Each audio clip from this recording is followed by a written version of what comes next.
Welcome back to the Comics Aficionados live stream right here on Thing Critical YouTube. A fantastic Saturday morning before a New York Comic Con next weekend. We're going to have Aaron Sparrow out on assignment. We're also going to have friend of the channel, Drew, is going to be there as well. We're going to be talking about that and much, much more. We had a fantastic, enormous week for DC Comics. Return of a Legend to Batman announced next year, although they didn't announce it, and I do believe they wanted them to take it down. But we also got a new iteration of Batman this week. And we should be having a very, very good time. And returning to the channel, we do have our comic book retailer. He's got a paper bag on apparently right now. How you doing, yo? I'm doing great. Thanks for having me on. You should be very happy. Your Dodgers won their series. My Royals lost, and you're on to the NLCS. Oh yeah, I'm super happy. We got the Mets to go against. Because I sweat for all the victories, just like they do. And yeah, I'm looking forward to it. Go Dodgers. Go blue. Every Dodgers hat that you buy and jersey that you buy and shirt that you buy, and every time that you go and get the cable package that has the Dodgers games on it, you are funding their payroll. So you are a part of the team as far as I'm concerned. You are an investor. There you go. I invest in the team, and I've been a lifelong fan. You have been rewarded this year, and you might get a Yankees-Dodgers series, which would be pretty good. Be pretty important for baseball, actually. Anytime you have like the #1 star and you have these big market teams, I know there's going to be a lot of people that are going to be upset about that, but you know, the Onis can only stand taller if Marvel and DC do well. So it's not unlike that. Very nice. And we had Absolute Batman #1 come out this week. There were lots of reports of sellouts at comic book shops. No, I don't believe it's sold out at every comic book shop. I think a lot of people did invest in those retailer exclusive variant covers. Probably many of them doing multiples. Did you, in fact, sell out? No, because I'm not a fool. So a lot of people I see are taking pictures, and even people within stores are talking about the Batman comic book that came out. And you know, I don't know what the game.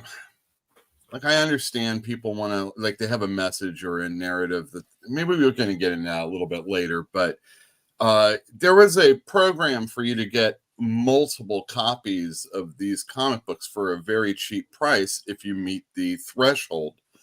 And I would assume that if they only bought the normal book, you know, if they're like, oh, I normally buy 25 Batman, but today I'm going to buy 200, and they didn't take advantage of the special deal, it's not going to be around long. That store. Yeah, not a good investment, but it did do well, I'm assuming.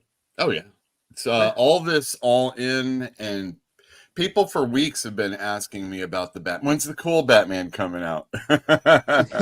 and then they got this one.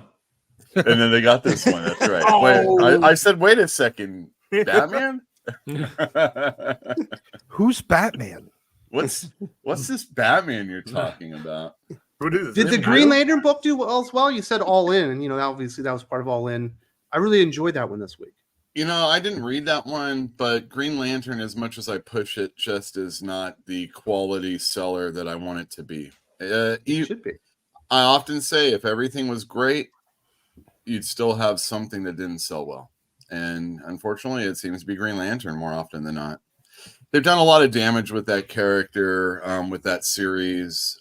And I mean, it's not even true, because overall, I think all the series have been pretty good. But maybe it's just Green Lantern. You know, old DC characters get stodgy. And if it's not Batman or maybe Superman, it's a tough sell. There you go. Well, they're doing something big, and it feels like probably the biggest thing they've done in Green Lantern probably since Blackest Night. And I'm definitely for it. The Green Lantern Civil War. They should have just called it Green Lantern Civil War.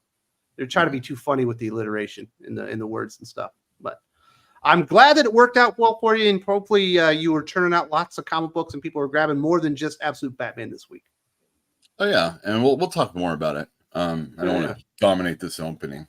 Yeah. Just as long as they didn't get ASM, they'll be happy. Dude. Very nice. Who else we got? We do have Rev Sully, the dissenting voice when it comes to ASM. You thought this week's ASM was brilliant. I loved it. I thought it was amazing. An amazing Spider-Man issue, dude. Did anyone notice that the advertisements were all pushed to the back of the book? I mean, this is, sorry to use the pun, but nonstop action. This is some nonstop Spider-Man. This is panel after panel. This is a masterclass by John Romita Jr. and Scott Hanna. I mean, this is very light on the Zeb Wells, and I really dug the hell out of this. In addition, I am giving this to my 14-year-old nephew, who I've never given a Spider-Man to, and I'm gonna, this is how we're gonna save comics. This is how we're gonna turn kids onto comics. Give them a good comic book. This is a good. Yeah. Don't give them Zeb Wells Spider-Man. So you have to find a different comic to give them if you want to give them a good comic book. This is a great fight scene. Oh my God, Tombstone can take a beating from Spider-Man like that, dude. Spider-Man's got. I thought Spider-Man was a radioactive blood.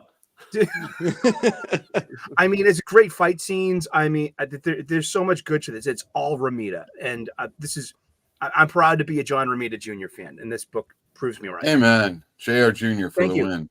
And I'm proud of Sus Sully just owning it and fucking being himself. Dude, I mean, what's going on, Sully? You got anything big coming up this week? You traveling up to New York City? No, I'm not traveling, and that would be down there to New York City there. And I have no fire. It's all like your neighbors. It's one big city. I know. They're only 400 miles away. It's 3 hours on an Amtrak. I love going down to New York City. I haven't been in a decade. I heard is it improved? Manhattan? Not so much. Yeah, I hear Aaron Sparrow's going, Drew's going, and I just like one thing. Should be there. HA should be there. AL's going to be there. Corrallo's going to be there. AL in the chat's going to be there. Anyone else? I am literally speaking of. I will pay. I will Venmo you if you can pick me up that Absolute Batman Akira cover that's exclusive at New York Comic Con. Anyone out there? You want to hook me up? Or the Frank Miller cover, or both. I'm in. Sparrow, what's your courier fee on that one? What's the finder fee? Do you charge like tenner for picking up an exclusive cover? I don't charge anything if I can do it easily. If there's any kind of effort or waiting in line involved, I can't help you. I can't help you, kid. Yeah, if I'm walking by and they're like, "Hey, you want an Absolute Batman?" I'll be like, "All right." Mm-hmm. All right. If I gotta.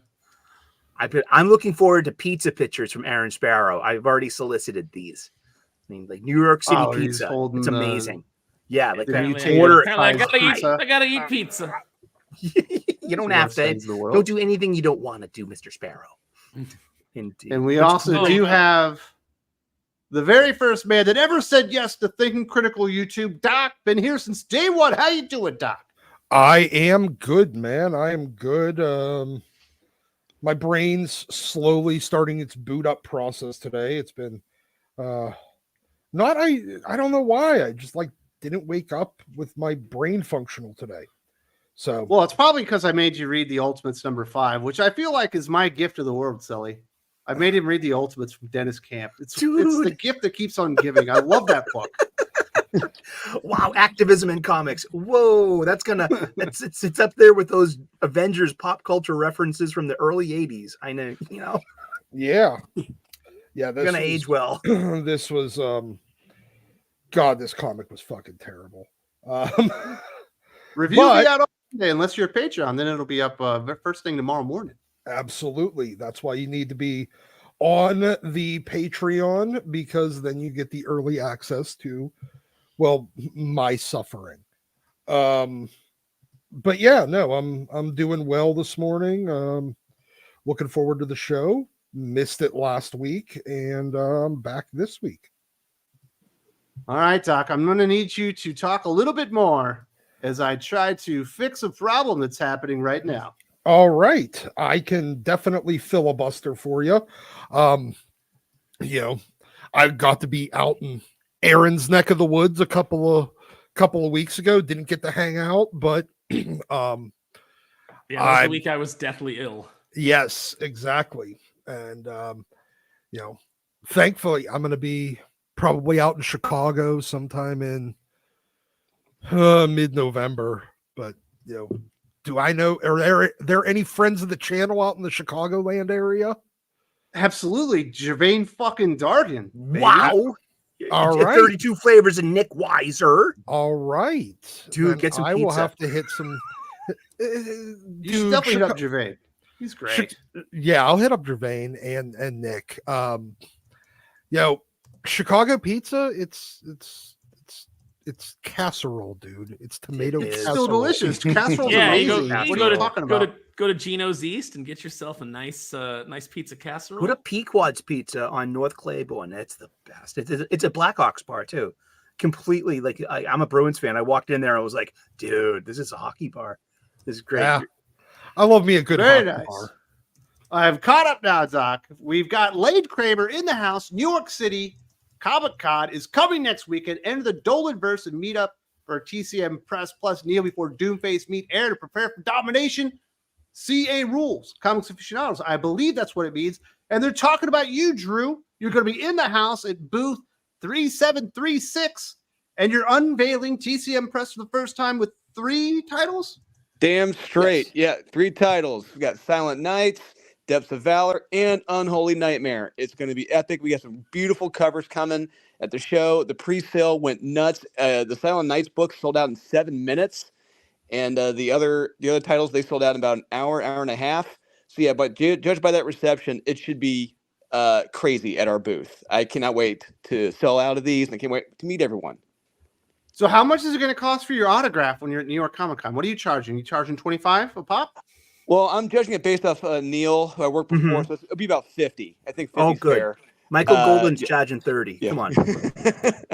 I'm kidding. It's free. If you buy the book, it's free. How much are hugs? Hugs are free. If they initiate the hug, it's free. But if they ask me for a hug, it's about $1. What if they initiate cuppage? Are they going to get reciprocal cuppage?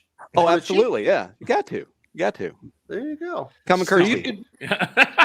so who all is going to be there from the TCM Press team at New York Comic Con with you? Well, Mr. Aaron Sparrow, Doomface himself, will be down at the bottom. He'll be there right next to me. Murphy as well. Steve Finkel, who owns the Comic Mint, he'll be there. Tiago de Silva will be there as well. And Nate Watson will be there, who did the beautiful covers for the TCM Press booth books. He'll be there. So very, very exciting. You'll be getting in there, I'm assuming, on like Wednesday, setting up for the entire weekend. Yep. I'm getting in Wednesday, leaving Monday. It'd be pretty much almost a full week there in New York. So yeah, it'll be a great time, and I cannot wait to hang out with Aaron. It's been since I think Dallas Fan Expo back in 2022. I think this was the last time we hung out. Yeah. It's been that long. Jeez. Very nice. So Drew, did you have like a retainer on or something? Your voice changed. Did it? Is anyone else noticing that, or is it just my headphones? I think it was a little bit of an echo that it made it sound like he had a lisp. Yes. Maybe that is his lisp. Maybe you shouldn't voice shame him. Yeah. No, I'm not trying to voice shame. I just never heard Seriously. it before. I was like, I think the lisp is great. Now, we will have another member of the TCM Press there as well, and he's a member of this stream. We've got Mr. Aaron Sparrow. And not only do we have the TCM Press stuff, you got some Kneel Before Doomspace exclusives going on. Yes. So at the show, I will have 3 different exclusives, limited to 100 or 150 pieces. The 150 pieces is the third one there in the picture. The other 2 are 100, and each one will be individually signed and numbered. The first 2 you can get signed by me. The last one you can get signed by Nate and I. Since Nate did the art for that one. And we're super excited about it. And I want to open it up to, of course, everybody who's on the mailing list already has a chance to buy these early, get in an order and get some limited APs of these prints. So I'll be sending that out today. So if you're not already on the mailing list, go ahead and send an email to neilbeforedoomface@gmail.com. Just say sign me up, and later today you'll get an email and instructions on how to buy prints if you want them, and then I will ship them out to you after the show. What are the chances Rev Sully can get a print of these? He's a friend Oh of the yeah, channel. that's super easy, barely an inconvenience. Ooh, I got an email from Doomface himself, and he was like, he didn't know who you were, Aaron. And I'm like, you got to work on that relationship. Well, it's I haven't signed up to be in his book of disciples, so there's a little bit of enmity there. So you're going to have a very full weekend. You're going to be at the TCM Press, obviously, booth with all the other members of the team, and you'll be out there talking about Knee Before Doomface as well. Are you going to go and see HH, Aaron? Yeah, definitely. I'm going to go see HH. It should be fun. You got any other plans for New York? Are you going to any museums? You going to a game maybe with the playoffs are going on? I'm gonna go fly by the seat of my pants. I haven't made any solid plans yet, but I do have some friends that are there in town, so we'll see if that works out. We'll see what I've got time to do. I mean, obviously, DCM Press will be there telling me what they need from me, in the evenings. So my schedule is not locked down yet, but as soon as I know, I will let you know. Very, very nice. And we'll be having some fill-ins for next week's Geek Fix. Obviously, that's normally a YouTube video as well as an entire 2.5-hour podcast. And Aaron won't be here, so we got to find a fill-in, obviously, for Aaron here on the Comics Aficionados. But it should be fun.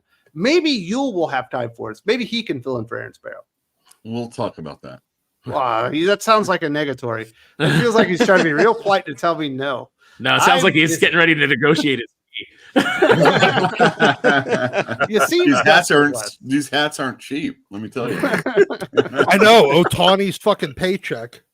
I'm just talking. He's Like, got I don't a even gambling addiction, Doc. What is he supposed to do? I don't even get fitted hats anymore. Those things are like $60 or $70. Dude, yeah. What? Yeah, That used to be $20, and that was expensive.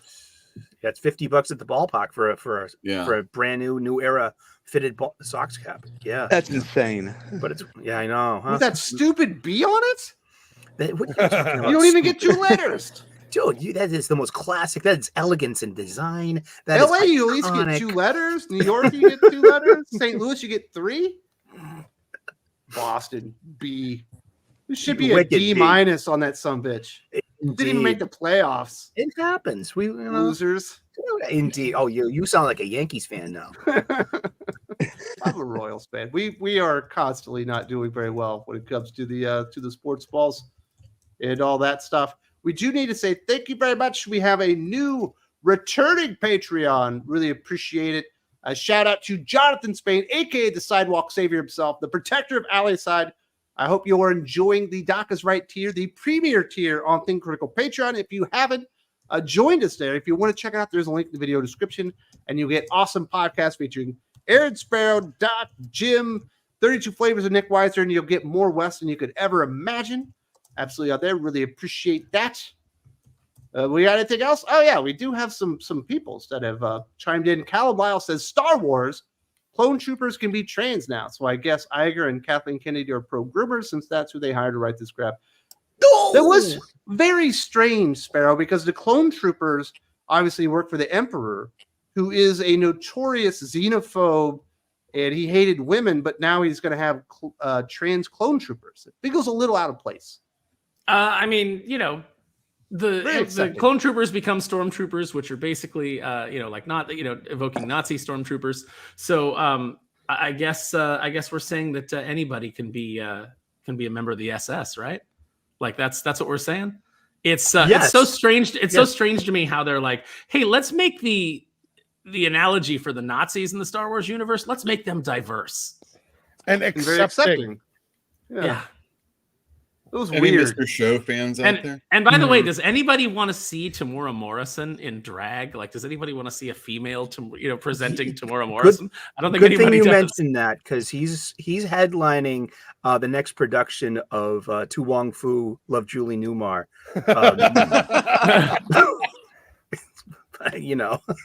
I'm like, wait, is that Wong true? Fu, love Admiral Palpatine. I'll say it. I'm a lifelong Star Wars fan. Django Correction, It's that's fine. not true. I mean, You said you were a Lucas Star Wars fan. Thank you, Uel. I appreciate that because you're right. Keeping you honest here. But it also, I mean, we got to get along with the Disney kids, or else there's going to be just nothing but a cycle of outrage and war. That's a personal choice, and I'm gonna, try to get. You know along what? with I them. choose war. As in Star Wars.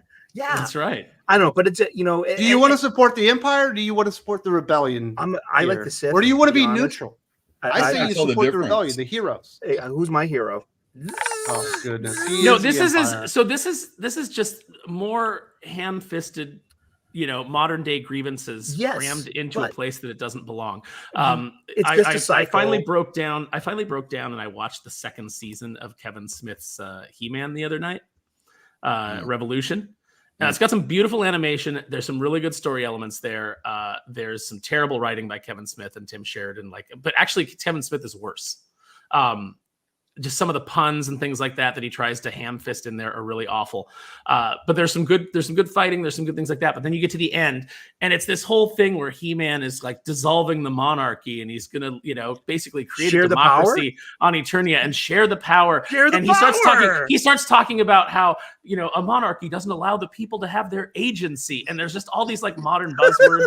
And then it even gets to a point where like one of the characters, Andra, says that she's gonna like run for mayor or whatever, and Tila's like, well, you better start shaking hands and kissing babies. And I'm like, this is Eternia. They've never had. Why would that? They wouldn't even know what the concept of that is. Know what elections that could be an 80s sitcom reference. She's the mayor. Remember that? It was so a sitcom? Stupid. And that's what this trans trooper in Star Wars is it's just it's a bit on the nose. It doesn't fit. It's that's modernity, and that's just like, we gotta roll with those. I don't know. You don't have to roll with anything, Eric. No. You can say this is fucking stupid. Yes, and be honest about it.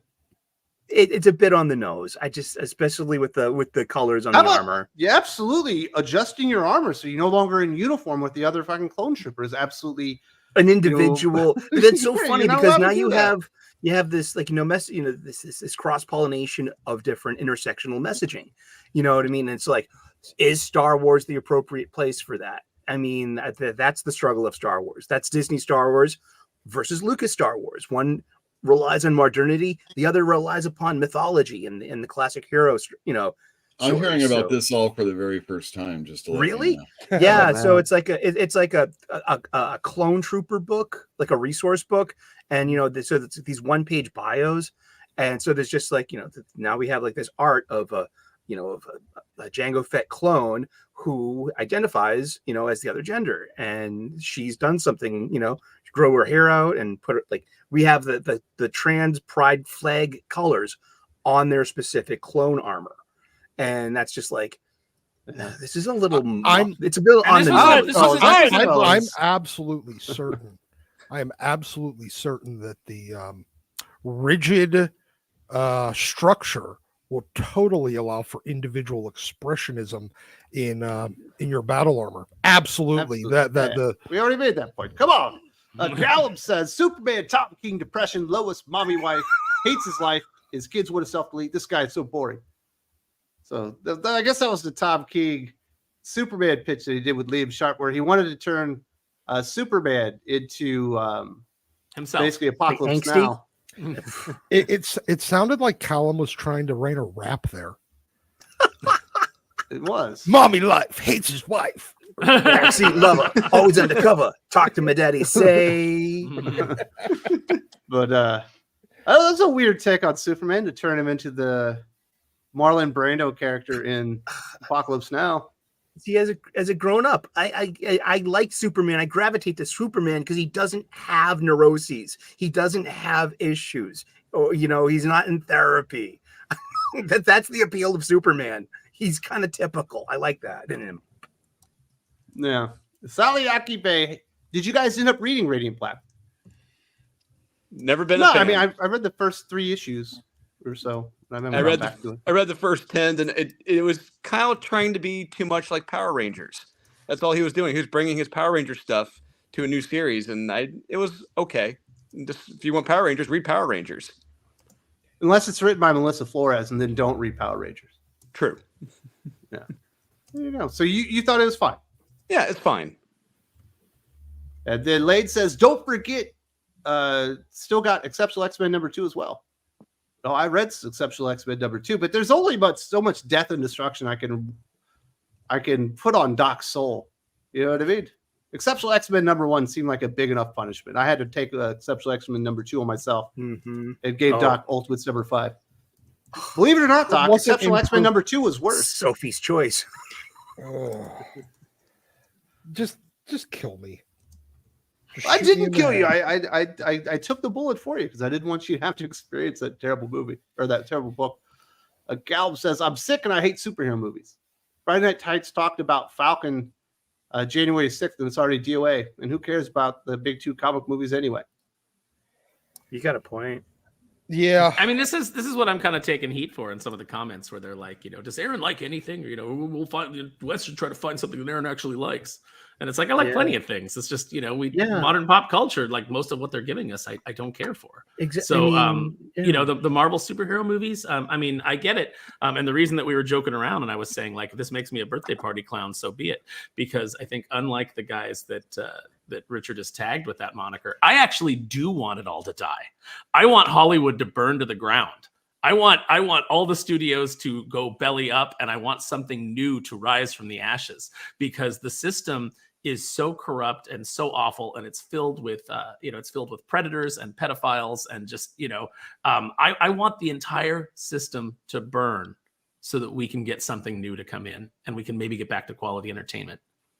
But Man, we got to get a picture of Aaron's face as the Joker turned into a t-shirt that says "Let it all burn." Lighting the pile of money on fire. That is. It's not about the money, Wes. It's about sending the a message. It's about using the platform. Hey, if they make a good Superman movie, I'll be excited. Yeah, I will too. I mean, like I said, I went and saw Wild Robot, and I really loved that. I thought that was a fun movie. Made me feel like a kid again. But there's a part of it I just have to give up and let go of stuff, because it's like, if you're gonna say something like, but Falcon already had an identity and now you got this mashup thing with Captain America, and to say anything about that, you get all this pushback, like oh, you're punching down on marginalized people or something, and it's like, I don't think Anthony Martin. You like, you know what? I'm gonna give up. I'm gonna give up. Never give up. Never quit. Never surrender. Sweep the leg, Johnny, and fucking go for it. That's right. And Uel Carter, I want to point out, was ahead of everybody. He hated superhero movies 5 years ago. It is my I get the question all the time. Well, there's a lot of questions I get about superhero movies. How does it affect sales? Blah blah blah. But I recommend you do like I do. Just don't watch any of this stuff. And I know you might want to, but it was never really good. And what was good isn't good anymore. And again, it probably wasn't as good as you think. When you can say, like, I mean, everybody likes the Civil War, Spider-Man 2. I mean, these are like thoughtless movies, like no thought. It's just I'm gonna wring this orange out, and it's already been pulped before. So it's just, we'll put a little spicy stuff, make sure there's a Spider-Man cameo, and get everybody all hot and bothered about stuff. And it's like, what? Have you not been reading comics all your life? This is just a quick version. Even, I mean, oh my God, the Daredevil show that people like. So bad. Fantastic. So bad. Such a bad show. I can't go with you. I can't go with you on this journey. I can't stand television. You're talking about burning stuff down. These fucking 10-episode seasons of shit. You know what? There's a fucking reason why you don't watch British television, because you don't like it. I don't like 6 1.5-hour programs. We like the programs here that flesh out characters and my favorite X-Files characters or programs are the side stories that don't have any. I mean, like, after a while, it's like you get bogged down with all this continuity. You need a break. And when you have these episodes, these television programs just tell one freaking story, it sounds like I'm reading a comic book. And it's just a big ass long movie. Stories now. Yeah. I mean, I can't stand it. Sorry. A little rant. Chat. Yeah, I hit him. I just want to say to the chat. But I don't care. You don't like Star Wars. You don't like. I'm doing Drew now. I'm shaking on that. You don't like Star Wars. You don't like what's coming out. You don't like fucking Disney shit. I mean, all the reasons, and then you're telling me I'm wrong. I mean, you might not you. I mean, a person might say I'm wrong about that. I'm like, why am I wrong? You don't like it. Guys, I like Andor. I just want to say in the chat. Why would you even try to watch something like that? It makes no I have hope. goddamn I haven't sense. given up. Because I have a channel to do. I have I would hope. never watch that. Why would I watch Andor? Oh, you know that side story about a program that we already watched? Oh, it was actually a pretty good Star Wars. I don't fucking care. God damn, you know what happened? The fucking Death Star got exploded. That's what happened. All the other shit I don't care about. But don't you care about the person that had to go and find the code? What, the one that fucking blew up in Han Solo's face to begin, anyway? Oh, it just sorry. Yeah, no, I care about the person who got the code, Kyle Katarn. That's how I care. Man. It's like, Guys, Yule's not a monster. He's just ahead of the curve. How do you really feel, Uel? Dion says, why are Reddit and X weirdos calling Jeff Loeb racist? I'm half Asian and I don't find him racist at all. Are they? Because they're stupid. Okay, because of that program, right? He was like he's like head of something or something in the Marvel stuff. Yeah, the Marvel shows on Netflix. And it was the Iron Fist guy. Yeah, it was because he didn't cast an Asian as Iron Fist when the Twitterverse of like 2014 were demanding that Iron Fist get replaced by an Asian person because apparently Asians are the only people that can do, Can do There you go. karate. He's Because been they're taking crap stupid. from- That's the answer. Because they're fucking retards. Don't worry, Oh, my because if goodness. you put an Asian in it, it's gonna still suck. If you put a white person in, it's still gonna suck. You know what, though? I will say this. It's gonna suck. The good news for Captain Falcon America, at least from Sully's perspective, is that they've reshot it so many times you might get variant interiors. Ooh, we're gonna get a variant. Red Dan Blu-ray. It'll be like the no. Clue movie. Yeah, Where depending on different parts of the country, you get a different ending. I like And then the you way can you wait think. until the DVD comes out, and then you can get to see all of them. No, you guys got to go to streaming. They don't put things out on Blu-ray or DVD anymore, Doc. That would be All right, profitable. fellas. Let's rate her in. Sally Akabe. Doc missed a lot of fun last week with the absolute power confusion. You did miss a hell of a show last week, though. I We bet had I a did. great time. I would have been completely fucking lost. You would have been yelling at Sully, putting him in his place. Yeah, It wouldn't have been the same. Well, we had a great time. We had a lot of fun talking DC Comics. it was fun. Yeah, last week was a good one. Ultra V says Dennis Camp said on Twitter that as Hawkeye uses they them pronouns in honor of queer and two-spirit protesters. Next hero, ultimate furniture signal. That's a good idea for a hero. That's a Dennis Camp hero original IP. Oh, yeah. Ultimate virtual Two signal. spirits. Oh my god. Two spirits. That's awesome. I've got 9 spirits, so fuck you. I beat you. I got more spirits. Man, Dennis- I tell you what, I'm just on my first life. You know what I mean? You got 12 of them. I'm on number 1, and this is wild stuff. So I can't wait to see what the next one's going to be like. Dennis you guys Camp are is gonna the love gift that keeps our on review. giving, man. I'm a Hindu.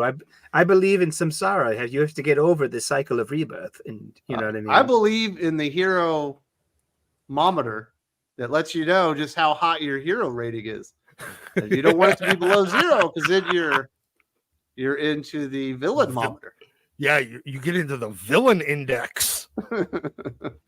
Oh man, that book was great. Sally says, I could feel it as the millennial replacement. Oh man, general millennial replacement for Aaron? We need somebody a little more crotchety. He's very, you feel like Yeah, you still have a soul left, Sally.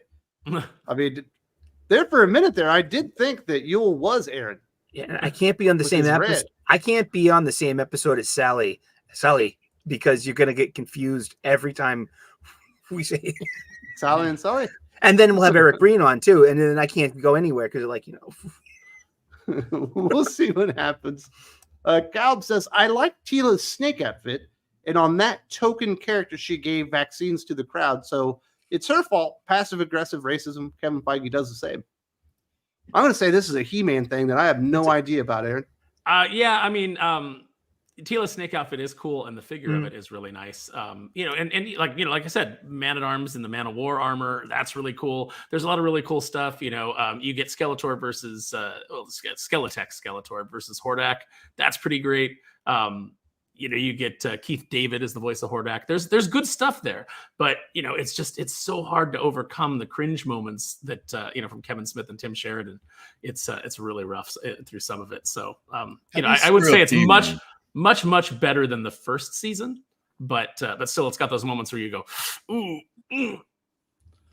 Tim Sheridan? That's crazy talk. Come on.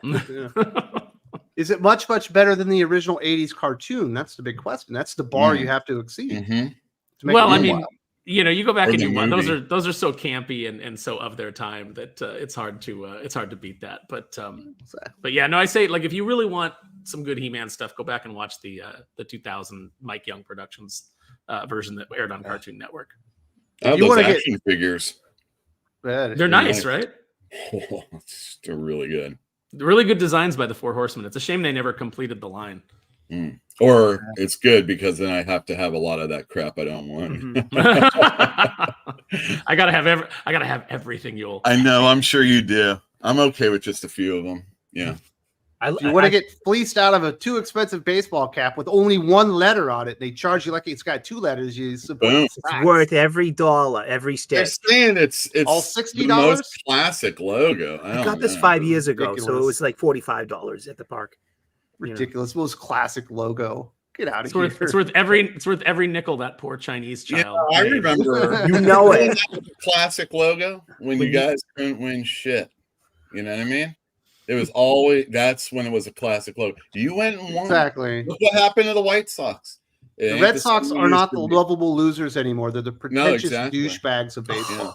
And did you catch that White Sox Cubbies moment in Exceptional X-Men #2 this week? I mean, that's unbelievable because you would never find a White Sox fan in a Cubbies bar in Chicago. And wouldn't happen. Mr. DC Comics, is anybody watching the Penguin Show on Max? Nope. If I had Max, I would absolutely be watching it, but I don't have Max at the moment, or HBO Go, our light version of Max that we get here in the Philippines. I've been meaning to get to it. I hear it's good. I hear it's good. I like the Penguin in the Batman movie. It's one of the better things about that movie that I think is just kind of average. Yeah, and I like the actress that's playing. But so is it Sophia Falcone? No idea. She was on that How I Met Your Mother show, which I never watched, but she was the mom. And then she was also she had a one-off appearance on 30 Rock that I thought was fantastic. You talking about Colby Smulders or whatever her name? No, she's Maria Hill. Yeah, we're talking about the one that was the mother in How I Met Your Mother.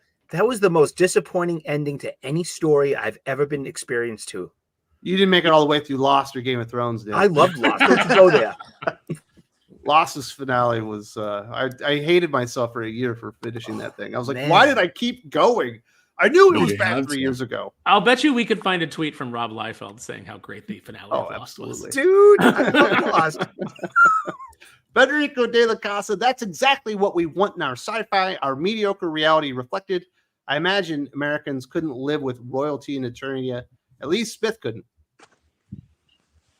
Read science fiction. Royalty and Eternia for fucking 40 years. What are you talking about, man? I loved it.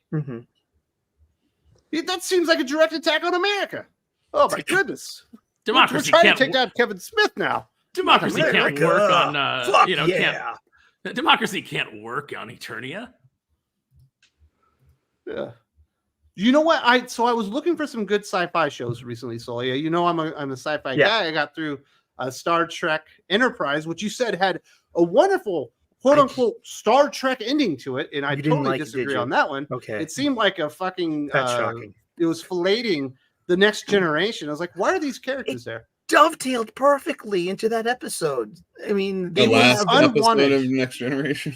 The last episode of Star Trek Enterprise. It's about Riker, being counseled by Troy, and he's dealing with the whole thing with this. Talk about Lost. You know what I mean? Yeah. You have John Locke there as the admiral on the. They're not supposed to have a cloaking device. Why were they the stars of the episode? They weren't even in the goddamn show. But I was looking for good sci-fi stuff on Netflix, Sully.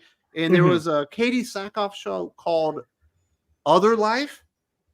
And my goodness, it's probably one of the worst things I've seen in modern television. Like, it was really bad. You're going to like it by your face.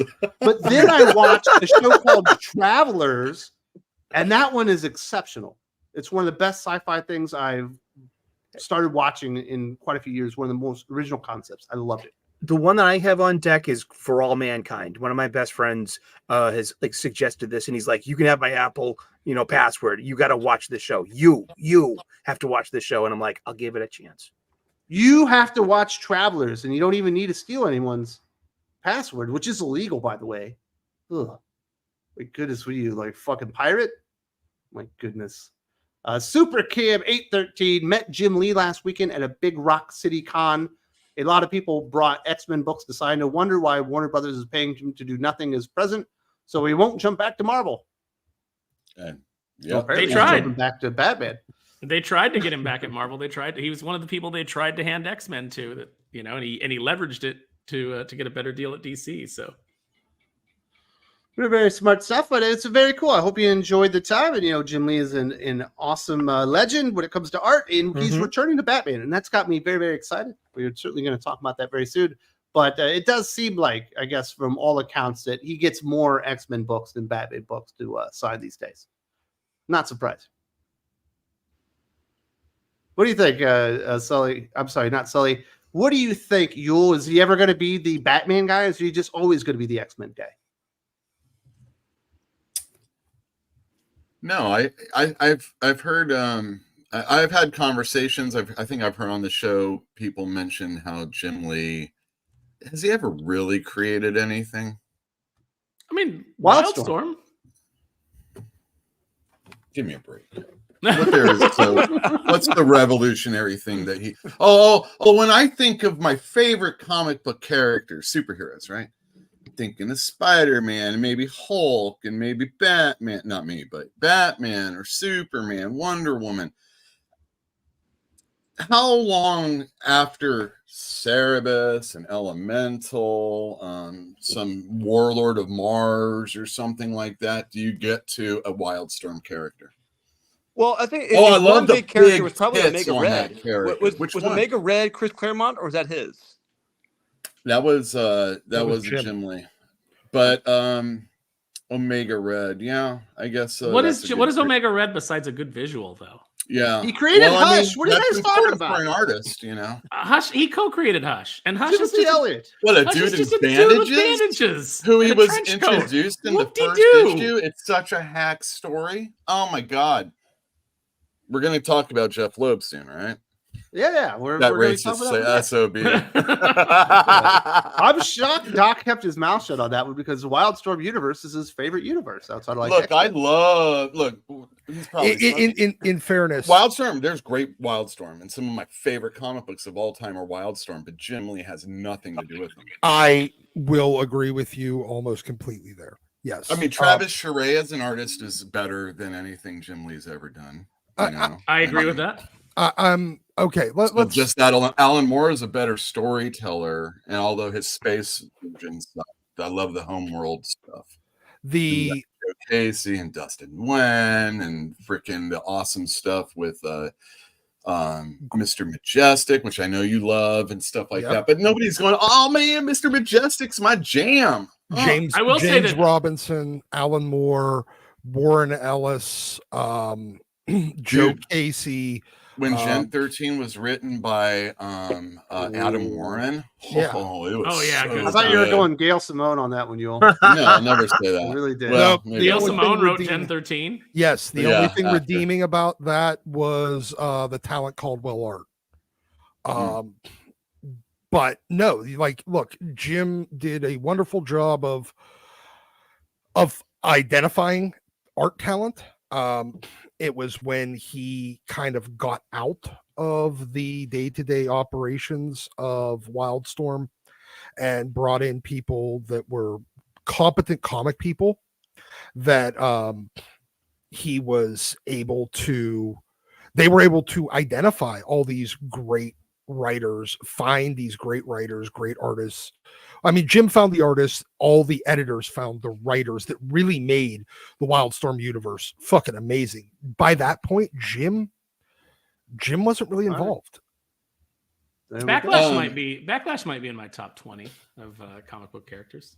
but that's okay, but that's a Brett Brett Booth Booth. also. Mhm. It hasn't. Yeah, generally I'm just saying, like an something to do indie. We were talking about indie characters. with that. So going back to the question, is he more of a Batman artist or an X-Men artist? I think it's pretty equal. His Omega Red might as well be that Hush character if that's his big, Jubilee maybe. Maybe X-Men. No, Jubilee was Silvestri. Shit, you're right. Whoops. Psylocke, Oh, Psylocke. That's what I was really Asian Psylocke. Asian Very Psylocke. nice. Yes. Federico de la Casa, Mr. Aaron, I do cope with you, but I have a doubt. What's the difference between your vision and Wade's vision of burning everything down to the end? Oh, I'm not saying burn it down for political reasons. I'm not saying burn it down for because people disagree with me. I'm saying burn it down because it needs to be entertaining. What I want is I want it to burn down so that we have a chance at better quality product. So I would like a lot of the packs that are in the way, a lot of the studio executives who get in and meddle, a lot of non-creative people that are in positions where they can then go in and meddle with the creative process. I've seen that in comic books. I've seen where, Drew and I and Murphy and Joe are like laying out this, this universe, and we're kind of like putting it all together. And then, some big oaf comes and jams their fingers into it and starts moving things around. Well, I don't really think we should do that, because all of a sudden they think they're creative.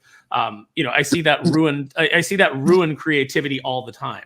And it happens on a much larger scale within the movie system. And like I said, there's a lot of people there that are predators, and they need to go. So that's what I want to see. Is I want to see a healthier industry reborn.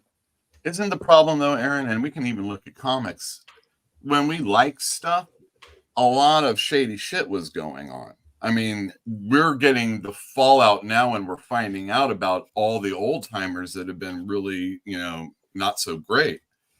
And okay, let's say we burn it all down. What would we be getting left over? Number one, you need some money to start it up. So right off the bat, you're going to get those pieces of shit involved again. You know what I mean?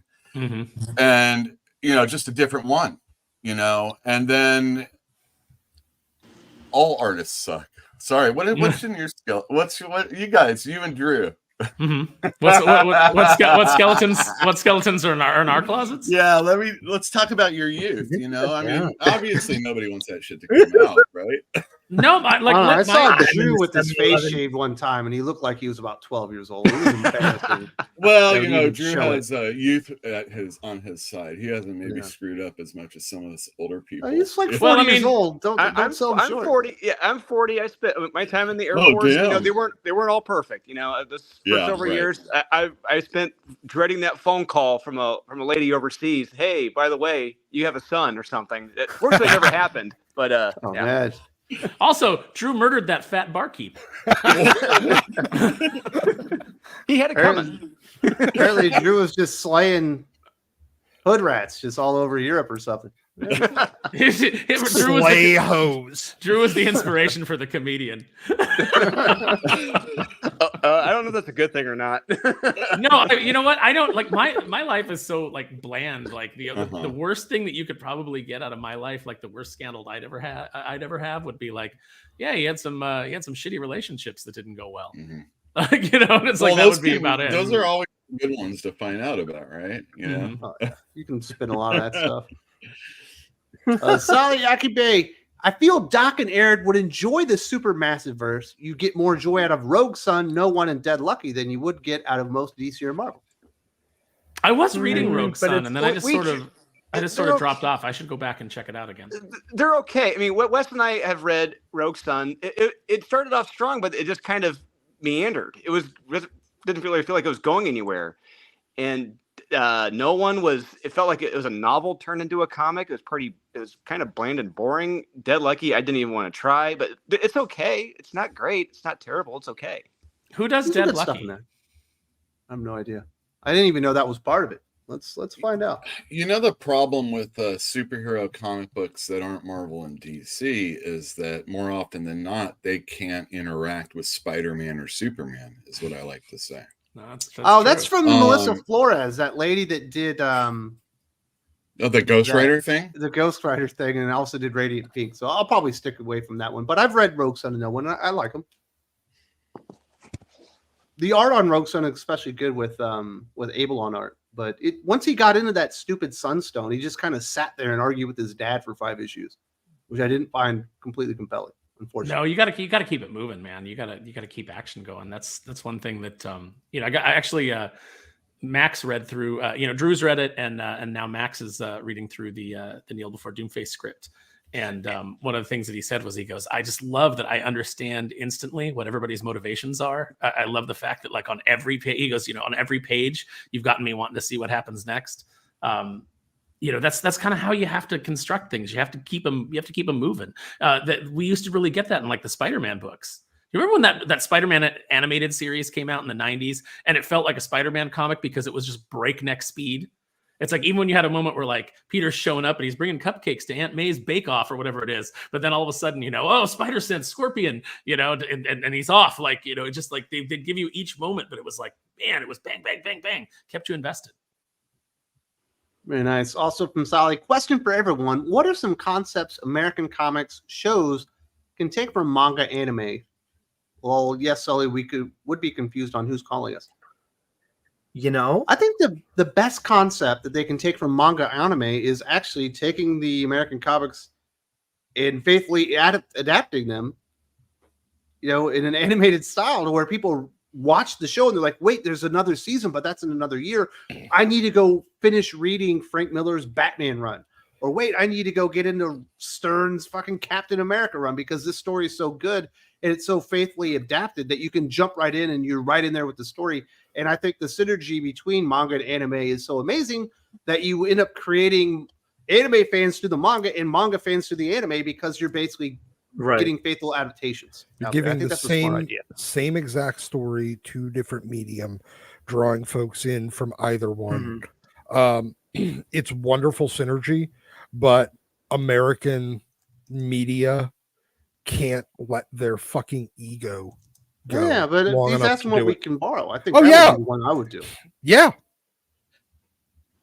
Also, linear storytelling, to where you have a series and that's what the story is, and it doesn't bounce off in 150 different directions with different titles, and it shuts down, and now it's a new title, and then it's another title, and then there's a crossover with 2 issues and stuff like that. It is much easier to get into a manga and read the story. And it does typically have a beginning and an end, which a lot of American stories don't. There's a belief that, like, if I can't start at the first issue, I can't read a series, though. And I mean, all right, so I'm not trying to bitch, like, we saw the evolution of the writing for trades, the 6-issue stories, maybe you're lucky and it was a 12-issue story. And then we've seen it flourish because of guys like Hickman or Al Ewing. And then we got the 50-part stories, or Tom King and stuff like that. It was supposed to go 100 issues, and it's like, if I knew I was going to have to get in 100 issues at the very beginning, sometimes I just don't want to read a book, and we kind of have to get back to those. I feel like, a Jed McKay series, good or bad, really doesn't matter, but he is kind of following the old school format. Maybe there's a 2 or 3 part story, maybe something goes a little bit longer, maybe it's just a 1-issue examination of a character type story. And I think we could go back to doing that a lot more. And if the television was like that also, I would be more pleased. You get longer, more episodic television. You would get people writing, so there's a job there. You get more people acting, so there's a job there. You get probably some quality, or maybe, some investment in the character that isn't just, I got to throw this aspect of a character, and then it's just ham-fisted and never really mentioned again, or only to, score the brownie points that you need. Jose the Beast, good morning, everyone. Shout out to Mr. Spare for recommending Wild Robot. Very good movie, in my opinion. And Wes, if you like sci-fi, check out Falling Skies. I will absolutely check out Falling Skies, because there's only 3 seasons of Travelers, so I'll probably be done with that in a couple weeks. Are you still on the Wild Robot bandwagon, Aaron? Are you pushing this? Yeah, no, I think everybody should go see it. Especially if you like, you're like, man, I just want a quality family movie that I could, take my kids or my nephews, or, just like that I could go and just enjoy, and something with some heart and some good comedy. And, I think it's a great movie. I think it's the best movie that DreamWorks has ever put out. And I know in a lot of cases that's a low bar, but it's really that good. It feels like an old school Pixar movie when John Lasseter was there.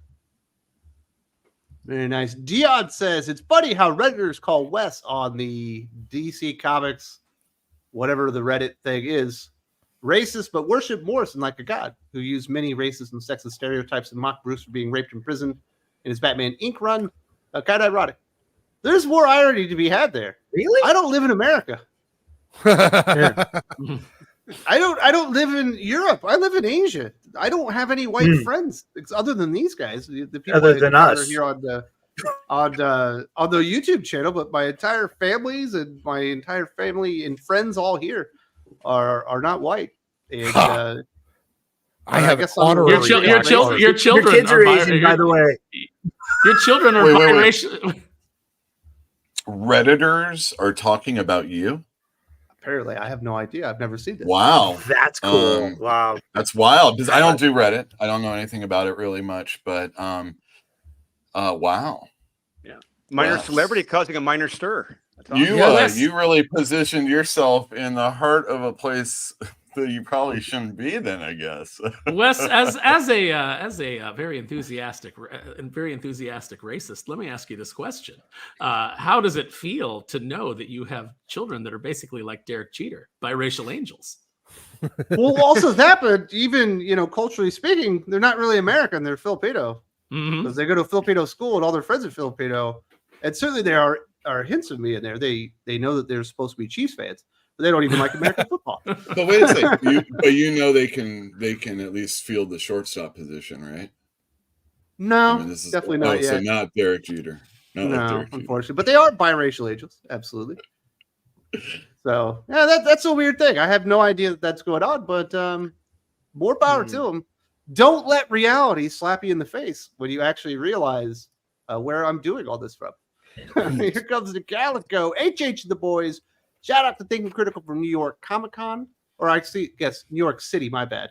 Keep it tuned to Think Critical. Support the team and keep your comics indie. Visit Sigma Comics at booth 2137, 2024 New York City Comic Con 2024 aficionado Nice. style.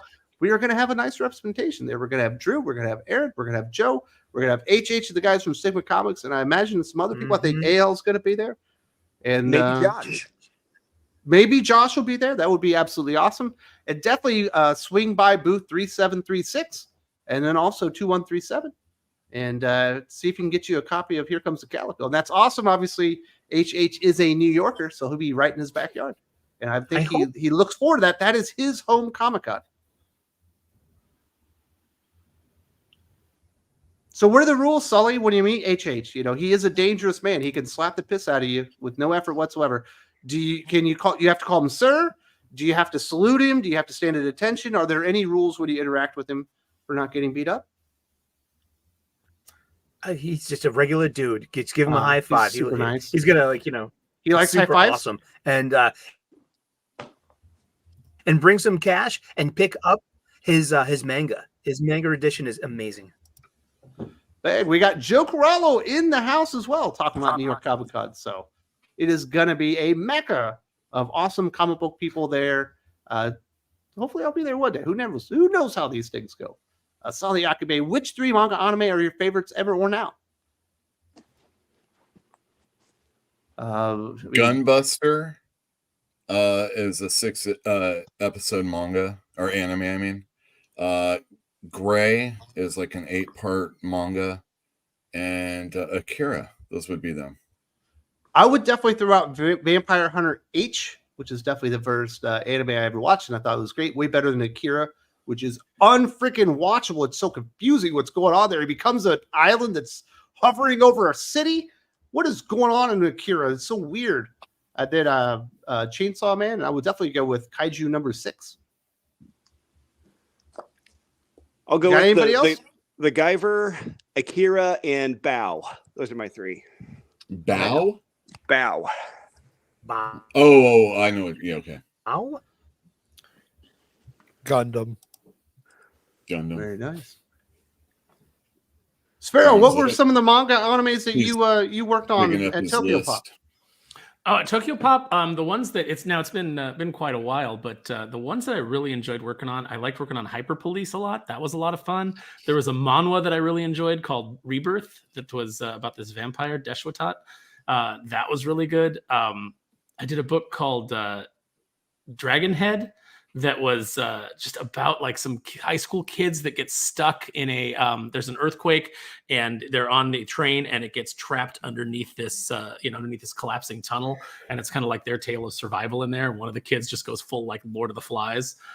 So that was a lot of fun. Those are some of the like the best ones that I worked on there. And then, I got to work on like Love Hina and things like that, which were, had like really fun art. And in a lot of ways, I think I've always meant to ask Tim Lim if there's any inspiration in Common America from that book, because there is a little bit of, kind of like the little sexiness that goes on in Common America that seems to be reminiscent of that. But that could be from a million different mangas. Very nice. Lade says monthly wheelchair Ghost Rider series incoming in 2025. I mean, I guess it must be Samir Prasada doing the Vengeance stuff some more. No one's going to read that. Just Terrible. escape him by running up the stairs and disconnecting the elevator. He'll burn your house down with his fire. Just let Brandon Montclair bring back Victorian Ghost Rider with his flaming handlebar mustache and his penny farthing bicycle and just like strapping prostitutes to the wheel and I love that. That's great.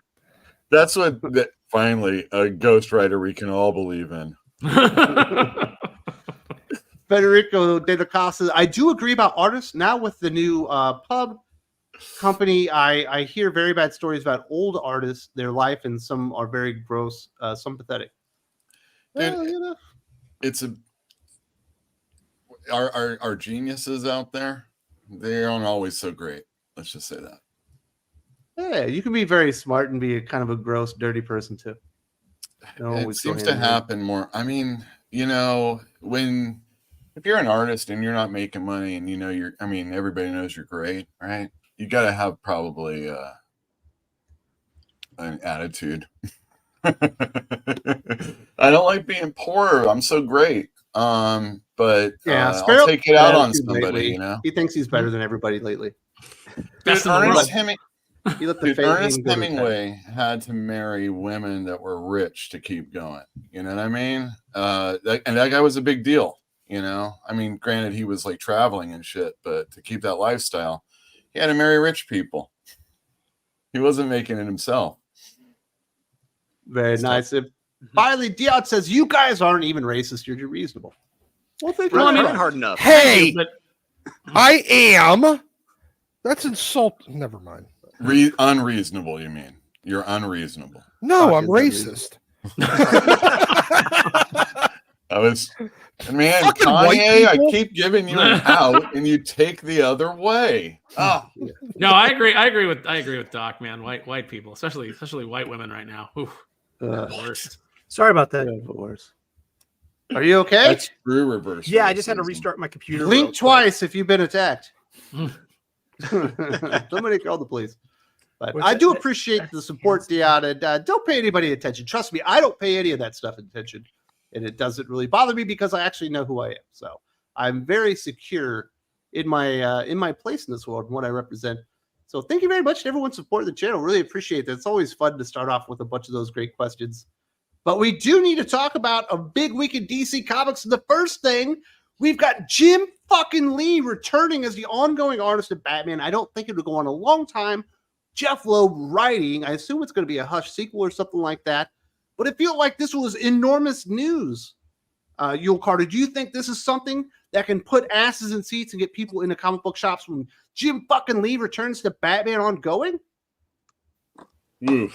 So the first thing a person might think is he better have a long leadway to get to that book. Sounds like he's been working for 6 months. Well, that's great. If we could get a, so he's got an issue. He's got an issue done then. If we could get a year's worth of Jim Lee on Batman, regardless if Jeff Loeb doesn't need to write anything, I think that would be really good. But Batman, get that out because people care about DC Comics right now more than they have in any time in the last year or two. Wouldn't you guys agree? I mean, you've heard. I have people calling me about the cool Batman. So if you can get this cool Batman and people reading and then Jim Lee, then we can see some real popping going on in DC sales. But will Absolute Batman and the whole Absolute line and the whole all-in stuff be good by the time Jim Lee is actually on Batman? You know, to get that, to ride that second wave is kind of what I wonder. Nobody wants to talk about Jim Lee. No, I mean, I'll go ahead. I was Go trying ahead. to- He's a wonderful artist. Yeah. Look, they're going to need. I think the problem you're going to have is they're going to need something that could get through to the audience to tell them, yes, he is here. He is going to remain as the artist. He is not just here for one issue. You know, people have gotten burned. The last couple of times Jim has been the quote unquote artist on something, people have gotten burned. What was the last one? I just got to ask you right now. Was it the Suicide Squad? Yeah. Oh, I think I don't remember that he was supposed to be on the whole time though. But he still only did half an issue. Yeah. Like he might have been supposed to be, you know, splitting art duties with somebody, but before that it would have been Wildcats, which he did one issue and never did the rest. No, remember that Age of Heroes thing? Yeah. Yeah, he was supposed to be on I forget what that was called. The Terrifics. No, it's like the Nowhere Men or something like that. Yeah, something like whatever it was. Yeah, and then obviously there was Men. then yeah. But so you're gonna need something to reassure the audience that jumping on for one issue isn't just it's not a bait and switch. You're not getting, you know, somebody else midway through issue 2. They need some serious assurance that he is the artist month in, month out. Right. In order for them to come on board. Honestly, what they need to do is they need to solicit maybe 2 issues in that first month, both with Jim's name on it. Right. Or the advertising, you know, 12 issues, all Jim, you know, all issues, you know, something. Yeah, something I mean, that's a ironclad promise. like Hush was 12 solid issues 22 years ago. Wow. Yeah. I remember Well, my coming back to question- comics, and that was to get that Here's what monthly you was could great, do. man. You could put out an ad that has here's the issues. Batman 1, you know, because I'm sure they'll start off in another number 1. Batman number 1, this date, Jeff Loeb, Jim Lee. Batman number 2, this date, Jeff Loeb, Jim Lee. Just put it out so that you've got all of the dates of when the books hit and stick to that so that retailers can actually like build some momentum with their customers and make sure that the credits show that he is on every issue of that for the first 6 months at least, you know, and then, you know, you can do another one after the fact, but like just make sure that that can be hit and that those dates can be hit and you know, restore a little bit of faith in the company and in Jim's ability to deliver on a book that he says he's going to do. That's it. That's great. Yeah, because it's like he is consistently inconsistent. That's not good. I have a question for you guys. So Okay. a lot of the conversation was about how they needed to get new readers, you know, younger readers and stuff like that. Yeah. How old is the Jim Lee fan?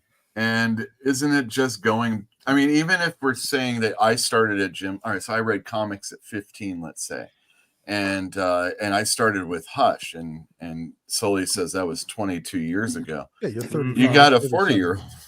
Yeah, 35 to 50 is his age And range. if you read X-Men or something else since, you know, when, oh no, I'm OG Jim Lee. I read him back in the Alpha Flight days. You're like, oh shit. Absolutely. That was 84. Look, it is what they're going for a new audience? Absolutely not. Because that audience doesn't exist. And I'm sorry, they don't exist. If they want to continue to exist, they need to win back the audience that they forced out. And then, because look, comics for the most part they're part effective distribution, which they could sell themselves when they were in places that non-comic readers went. The problem is they're not. So the only thing that they have that's a way to get those young readers in is evangelism from existing readers. Yes. So that's the only look. If you're not going to have comic books on a spinner rack in the grocery store or the convenience store anymore, then the only way you can sell them to people that don't read them is by people that do read them selling them on it. Yeah. And they've lost too many of us. And look, You're I mean, not what are they gonna doing? come What are they back to doing? Jim What are they doing? What are they doing in comics right now? They're going back to the image well, right? Like we had the Deadly Duo by Mark Silvestri, that sold well. You know, now they're bringing Jim Lee back. Rob Liefeld's going back to Youngblood. The industry suddenly realized, oh, maybe we do need these 40 and 50-year-old guys. Maybe, you know, and so they're putting out product to try and lure that crowd back because they can't find that modern audience that they went after, that they alienated everybody for. I agree with you, and I want to like pull on what Doc is saying, because like if you are the kind of person who's like, well, you know, I am gonna go and read Jeff Loeb and Jim Lee doing Batman for 6, hopefully 12 issues minimum, then it's inherent when we're at the comic store and you see the kid, not a kid, but somebody, you know, we could have conversations with. You say, oh, you know, maybe just tell the teller, you know, I'm really excited that they're coming back. You know, Hush was one of my all-time favorites. That helps move a product for the comic store, gets someone, well, Hush, what's this? You know, someone doesn't know because, as Sully said, it was 22 years ago. Yeah, huh? You know, and Hush is good for all ages for the most part. And you got the DC Compact Comics version of it coming out. I don't think it's out quite yet. Oh but yeah, you do. It coming hasn't out next come out month. yet. That's Yeah. 12 issues for $10. But Yeah. not just that, Jim Lee's Batman, his visualization of Batman has been the Batman for the last 20 years. On bed sheets to notebooks to games, his Batman has been the Batman. When McFarlane makes a Batman figure, if it's a Jim Lee Batman, it sells better. That is, have you seen those McFarlane figures of like all the Marvel covers? The one with Hulk, Gray Hulk. Yeah. Yule? How cool is that? You haven't seen I it? haven't seen that. No. They've also got the Wolverine where he's got the claws up and you got Hulk's face in the fucking reflection. Awesome. Yeah, they look really good. Like I Really? don't buy non-posable figures. I might buy these. Really? So this is like when he did the movie covers and stuff like that. Is that what he's doing? It's basically like taking his classic covers from Marvel and doing them in figure form. Doing it, yeah. But the Wolverine actually looks better. Like the mask is better than the way he drew it on the cover. Really? But the Hulk reflection is perfect. Like it is a perfect I'm gonna recreation. look at that. Right, you guys talk. Yeah. And the Hulk grabbing his logo and moving it out of the way is my favorite. Really enjoyed that one. But yeah, you could definitely make some money with Todd McFarlane returning to Spider-Man as well. But I don't know, this feels like something to get people excited. Sully, does this make you more excited for Batman? I'm excited to read it. You know, I want to know what the story is. I know that Jeff Loeb is a great storyteller when it comes to writing a good yarn. But like I said, Hush was 22 years ago. Is this going to be a sequel? Do we need a sequel to Hush? Can't we have something new? And but you get like the best of the best. We've been asking for this for how long? For just give us a monthly with your bet. There you go. You get Jeff Loeb and Jim Lee back for hopefully a whole year. That's going to be fun. Wait, now we know for sure this is going to be a Hush storyline. No, I know. We're just Right, assuming, no. right? Yeah. Yeah, I would hope they would do something altogether different. And again, you can look at a lot of Jeff Loeb's work. You know, before when he worked on a monthly title, like when he was with the Men of Action doing the Superman stuff, or when he was on X-Force and that type of stuff, you know, he told the episodic stories and maybe got embroiled in like a crossover or something like that. But then he took his skills over to DC, and then he started doing those 12-part stories. And it's like, oh man, it was really novel back then, but to come and do it again, it's like, we need something different. I like the last Halloween. I thought it was a really good. Me first too. chapter. But then he did Dark Victory, and then he did Catwoman When in Rome, which was a 6-parter. But I mean, no, but I'm talking about the last Halloween that just came out. Oh, like I see. 3 weeks ago, the third part of that. I thought the Mhm. first issue was good. It definitely makes me think that he could still write. Mm-hmm. But does I mean, he's everything a need to be writer. a Superman for all seasons? Right. Does everything need to be Spider-Man Blue type thing? I get what you're Mhm. saying there. Yeah. He does have a certain type of story that he likes to tell that are Well, I definitely mean, ready for I'm collections. hoping he's going to come and actually bring something to this table like he did back then. You know what I mean? And well, we'll see. I mean, he's a writer. Writers Honestly, write, and he can do it. I'd be happy to see him pick up something similar to what he did on that Superman Batman book for the first 24 Oh yeah, issues those were good. Yeah, with Ed McGuinness. a lot of dumb fun. Dumb fun, but you also had some great stories in there. Yeah, lots of action, really good stuff. Yeah. McGinnis. Oh, that's Good Superman times. Batman. Yeah, that So was good. would you like to see him pick up on the Shush character that Yeah, sure. Josh Williams had created? Go a little different direction where we have the female version of Hush Shush. I got to admit, I haven't been reading. What was that? The Batman and Robin Batman and series. Robin. Yeah. I thought it was. I kind of laughed when I heard that the new character was called Shush. You know, it's funny. Perfect. Yeah. I don't know if you're doing a whole Batman and Robin type thing, then maybe that's a thing. I don't know. Is Hush and Shush, are they related? I don't know. She was the assistant to Elliot, and she lost Okay. her medical license when he was outed as Hush. And so she felt Batman ruined her life. And that's why she was coming back after him. Yeah. But then she two realized he dynamic was a good guy. duos. I dig it. Let's do that. It That was is silly. retarded. It was very silly. It was stupid. I appreciate that. You know, A I female mean, villain named Shush is perfect. So, Yeah, like, because just they don't shush. shut the fuck up. I'm into irony. It was great. So that was fun. But I'm excited about this. Does this get you in your shop, Doc? Jim Lee returning to an ongoing series for only a year. That would feel like a major event for the world's biggest Jim Lee fan, or one of the world's biggest. I feel like it's a step on the way. I feel like you add that along with Rob doing Youngblood. You add a couple. Look, if you can get a couple of more things The going, Chris Claremont Wolverine series. yeah. Now all of a sudden you have a little bit of momentum going.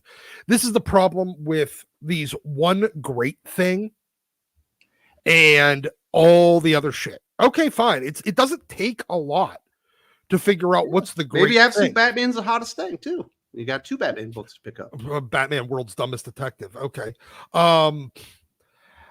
Look, my point is you got, when you have a couple of things, now you have reasons to come back. Otherwise I can wait and buy the trade of it. I can wait and not, pick it up 3-4 issues at a time, like I'm doing with Ultimate Spider-Man. I'm not picking it up on a monthly basis. I'm going like every 3 months, I walk into the shop, pick up the last 3 copies because there's always going to be some there. Okay, I miss it with the first issue of Hush, but honestly, they'll do a second print. So who the fuck cares? Of Jim Lee, Jeff Loeb, Batman, whatever it is. They'll do a second print or a third print, or if they do it with a new number 1, there'll still be copies on the shelf. Because they'll load that thing with so many ratio variants, it won't even be funny, that to the point where it'll be like Spawn 300. 4 years later, there's still 500 copies on the shelf in most shops. So Sparrow, you're a comic book writer. Sully has come up with another Hush-inspired character called Blush. Yes. And this is the ex-girlfriend of Timothy Elliott, who was left at the altar because he was arrested, and she developed a drinking addiction, and she's drunk all the time and trying to destroy Batman's life, but also trying to make out with him. Oh, but does she like no kung fu? Does she do drunken style? Dude, I don't know. This is your character. You're the writer. What do you do with a character like Blush? yeah, the Does it editor work? comes to you. I'm shipping her with the Sad Lantern, to be honest. Is her makeup's all fucked up, on her bandages? It'd be great. Yeah, no, it's just like the mascara running. She's been crying. She's talking about her childhood trauma. I came up with my own as well. It's called Smush. and it was Oh, the no. other girl that had a real big crush, but we can't use crush because that's Lobo's daughter's name. Yeah. But she had a big crush on Tommy Elliott, and whenever he went to jail, she developed an overeating problem, and now she sits on people. Smush. Ooh. Smush. So you're saying when she sits around the house, she sits It's around around the house. Yeah. You know what the bad news is? The last time we had one of these brainstorming sessions, within weeks, Marvel Comics came out with the fucking character that was Ghost Rider on skates. And we were Helen Wheels, right? So Isn't this that shit a might Wing accidentally song? happen. Well, we should probably not brainstorm too much, but I think Lush is a great character. Smush is definitely one that we could go with. It'd be lots of fun. We could just have like a whole Hush family of characters, Aaron. It'll be something that we've never seen in comic books before. Oh my gosh. Yeah, you know, and then we could, and then maybe we could do some really edgy stuff with Batman. Like every piece of his costume is a weapon. His ears come off and they're knives, or his mask comes off and he can use it to jack up a car. And what else? Oh, and this is a shovel And an he can't- axe. And, Yeah. And his Oh, fuck, no pants one's come that off, stupid. and he impregnates the entire city. And now we've got into the city of Bruce. Where's Joe Corolla? We need to find a way to. But He's I got a would love to utility. see like a Batman that pulls off his boot and uses it as a fork. It's like nothing is not the purpose of this. no, you know the little boots that have, like, you know, when they have the blades come out of the boots, Yeah. like he just has utensils come out Like of a the front spork. of the boot. You know? He is his entire But it should be a costume spork instead of a. because- He doesn't need a utility belt because he has a utility costume. Yeah, to have a knife, a fork, and a spoon, he would need 3 boots. He's only got 2, so he's got a spork and a knife. Yep. Yeah. Like I back love in the that day at, Absolute Batman Amazon. is essentially functions like the pouch. Yep. Oh, now that's a team up I could really get behind. Who could? Yeah. The pouch needs to really make some appearances, and if he's not in Youngblood as one of the characters, I'll be very upset. I feel like Rob beat me to that. Feel like he parodied himself, and if he hadn't done it, I would have come up with the. Well, a lot of people were, yeah, it was during, slightly before. Well, he was hanging out with the Michelle Fiffe crowd, Mhm. People were reliking Rob Liefeld or discovering him for the first time because of younger people, and they were just making fun of it. And I guess he went for it, like you said. Yeah, roll with it. Yeah, Yeah, you got to Well, be he makes- self-deprecating. yeah, without a doubt. Make a variant cover, monetize it. Rob's Gen X, right? Like you got to be self-deprecating. Oh yeah. Hmm. All right, Drew, before we move on to the next subject, does Jim Lee a needle mover for you returning to Batman? Does that get you finally excited? Because this Batman run has admittedly been not good from Chip Zdarsky for a couple years now, in my opinion. Oh, and I think this really is, by bringing them on, this is desperation. It tells the public that, hey, yeah, we acknowledge we fucked up without saying we fucked up, and they're trying to get fans back in. But Aaron and I both know that it got my brother Kyle excited. We know he pretty much blew a load in his pants when he heard Jim Lee coming back. Exactly. So yeah, Jim Lee the super response. fans. Oh, Oh no! What are they? I'm not. Never mind. That's a joke I don't want to tell. At least somebody got excited. I got excited, but I think it's going to be awesome. I think It should be. It's a good move. if you can stick to the we- schedule. I'm intrigued. I'll give it that. Like it gave me. I was like, all right, well, let's see what they do. That I was a hope it's not response from just a- everybody. I He'll hope it's never not a- ever be able to do it. He'll never follow it through. But that's what they said when he did Batman the first time and then Superman the second time, and Jim Lee got everything done on time every single time. There was no delays, if I remember correctly. Mm-hmm. So But he's also going to mean- do all of the great running of the company at the same time that he's. Oh, oh yeah. yeah, sure he does. Sure he does. Well, see, the thing is like when we were doing the pandemic and Jim Lee was doing like sketches, covers, and then On selling them, Instagram. or Instagram, whatever the hell that was. I said, what would be better for comic stores would be to do books. Yeah. Well, look, in the Just do a meetings, comic apparently book. he just sits there and doodles anyway. That's what everybody says. So like, just Right. draw pages. Just draw pages. Yeah, just draw pages. Oh, I mean, Keith Giffen was alive all those years. Just have him do thumbnails for shit that doesn't matter. Jim Lee will get around to it. That'd be perfect. very nice. Let's hear it for the people. Dion says, How did it even happen that Nightwing sells better than Batman and Robin in the Detective Comics? Both of them aren't even in the top 50 since March. Well, Nightwing's got a big following. Yeah. Well, in I fairness, Nightwing's a good character. in fairness, Batman and Robin is like the D book. Yeah, you got And- Detective Comics, Batman, Superman, and then Batman and Robin. Yeah. And Detective has been shit for years. I think Ram V bored a lot of people off that book outside. I've Sully. got people saying that they're like kind of reading it now and understanding like it's kind of coming to the end, or it's come to the end. And there have been people that have said they've enjoyed it in my store. Again, Detective doesn't sell that well, but I feel like a lot of people have been saving it, and now as they're reading it, binge style, It probably is more enjoyable that way. yeah, I think that might be Like great a covers. Bendis book. Great covers. on Well, those they had some Detective really books. strong artists in there. I think Jason did. Sean Alexander did some issues. Uh-huh. We had Guillaume Stefano March. Raphael. We had Riccardo Federici on there for a while. So, I mean, they had some good artists, and it definitely had a tone. It was just Ram V is incredibly boring. Exactly. You tell him, doggy. That dog knew exactly Man, what I was when the talking about. dogs are against you, you might be a vampire. But I mean, Ram Batman's the premier Vampire. book. It's not surprising that the 2 or 3 other books aren't doing as well when you have the main title out there. And Nightwing's a popular character.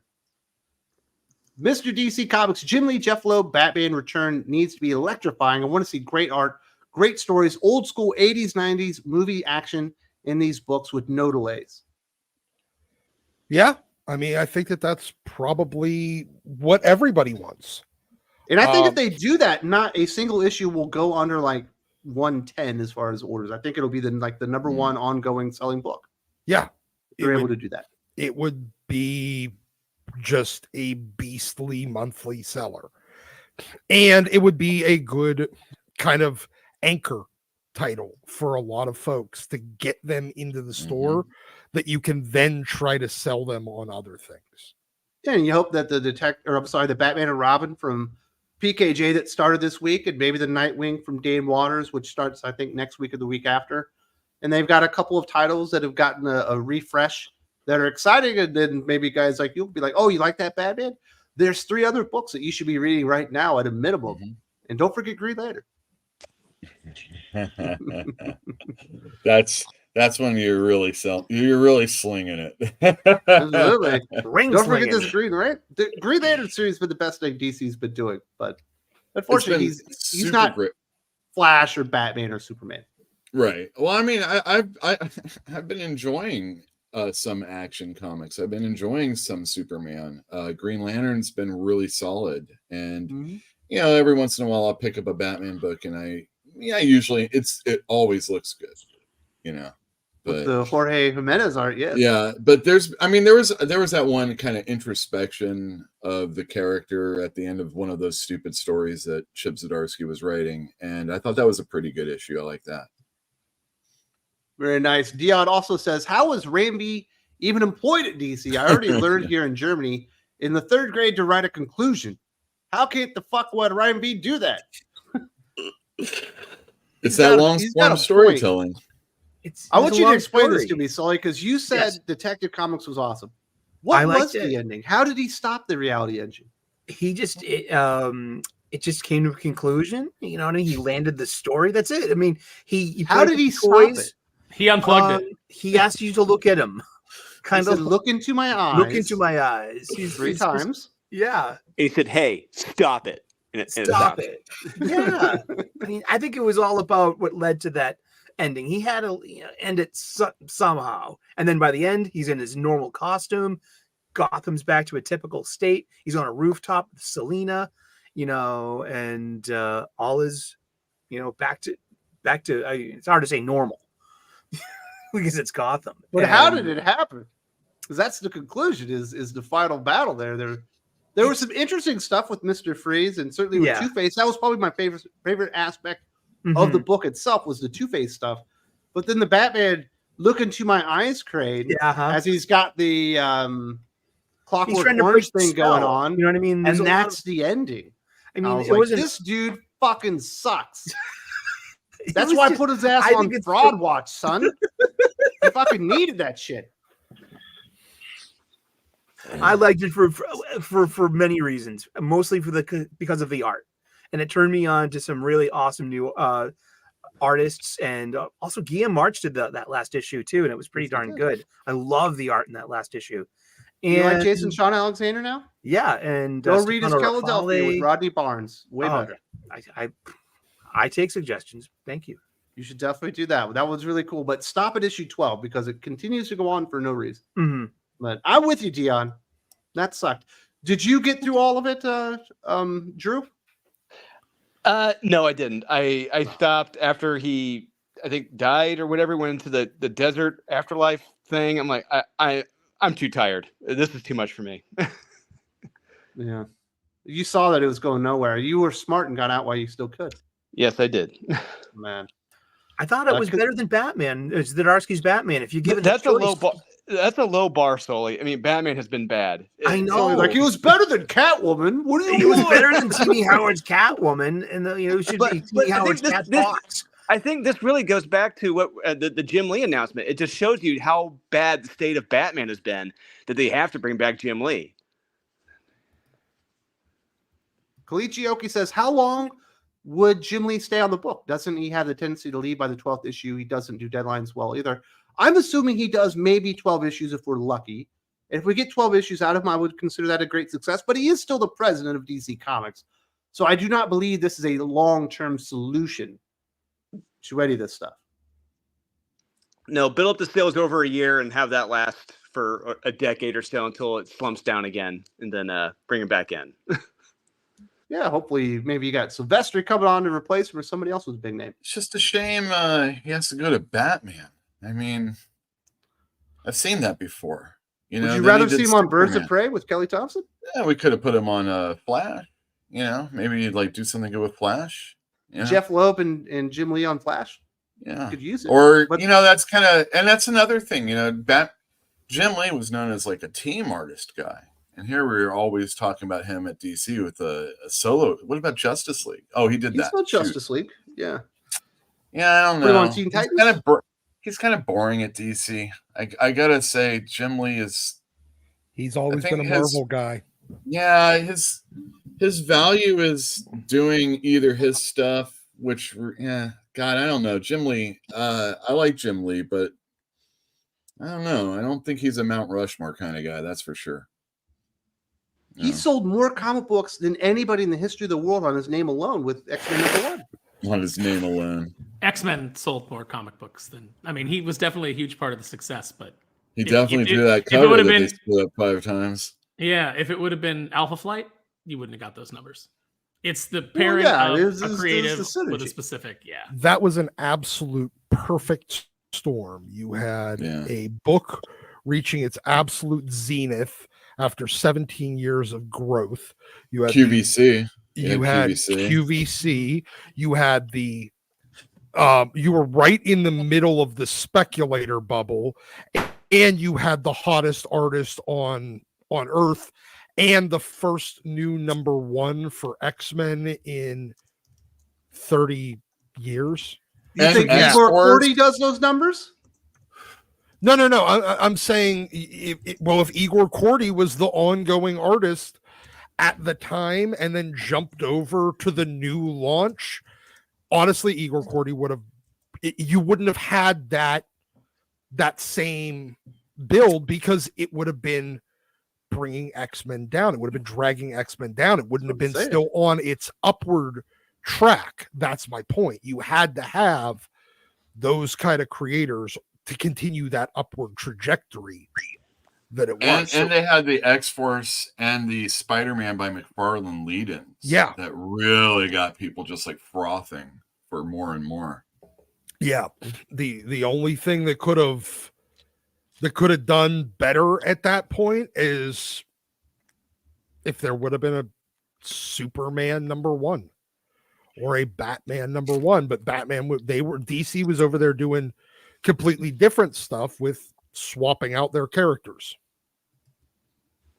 Very nice. Really appreciate that. We do have one more subject we'll try to get to. We did have Why does this say absolute power? I'm going to have to edit that. That's going to be absolute Batman.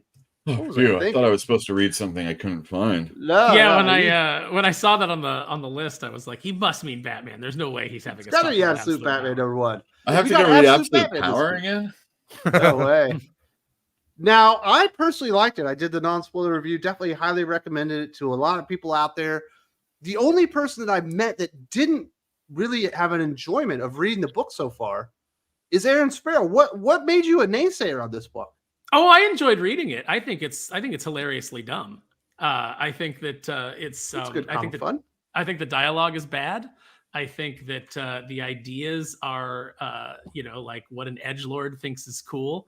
His ears are knives and his chest is an axe, and he cuts a person's hand off, and then but he doesn't kill. He tells him to run to the hospital. It's like, that guy's dead. Just have him kill. Oh yeah, like, if you're gonna have him dismembering people, just have him kill people. Don't try to like walk this line. Well, also, he did blow 25 people up as they were running away and became exactly. So like, why are you even playing around with that? Also, how much can Alfred talk about tea? It's like Scott Snyder went, "What's the defining element of a British person?" They do love their tea. I lived there. They were definitely into tea and crumpets. Yeah, but it's a bit much, right? Tea, crumpets, scones. Like, you should have had him talk about bangers and mash. What are their stereotypes? Get some Downton Abbey references in there. It all felt really like paint by numbers. What you would do if you just it basically, it's exactly what I thought it was going to be. You sat down and you said, how do we do opposite day with Batman? And then you've got Barbara Gordon showing up, for no reason, just in 2 panels to be like, "Hi, I'm black now," and that's the only reason that she appears. Like there's no story reason for her to be there. Like you should have had her come in and actually do something. I don't think it was that great. I think it's only because the bar is so low right now that people are like losing their minds over it. But I think it's the Emperor's Clothes, and I think it's the Phantom Menace. I think people are coming out going, "Yeah, I'm pumped." Batman, like they were coming out of Phantom Menace going Star Wars. And then you sit around in the parking lot with your friends for about an hour talking about it. And you start to go, well, that wasn't really good, was it? What was, maybe I just need to see it again. And then, you go back and you look at it again. I think right now everybody's hyped.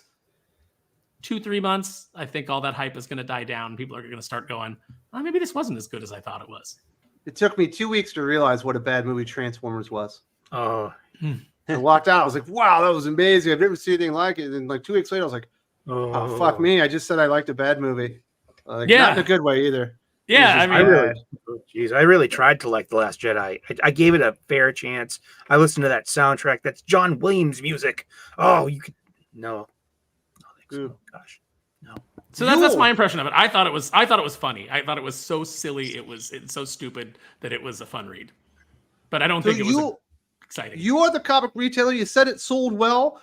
I'm assuming that you consumed the book. What were your thoughts? Does this feel like something that's going to be sustainable? And, in 18 months, people are still going to be like, fuck yeah, Absolute Batman? How many months you say?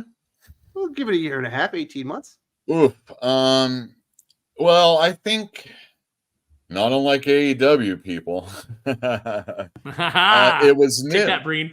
It was new, but I saw those wrestlers already wrestle. Or maybe I hadn't seen them wrestle against each other in a long time, but after you've done that, what else do you have? And this might be that. It's kind of like, oh, these cast of characters are very familiar to his villains, and now they're hanging out and they're pals. And beautiful artwork. Beautiful. Wasn't it good? Nick Dragotta is so awesome, especially if you're okay with his pointy noses. But I mean, there's the panel when he is fighting the bad guys at like City Hall.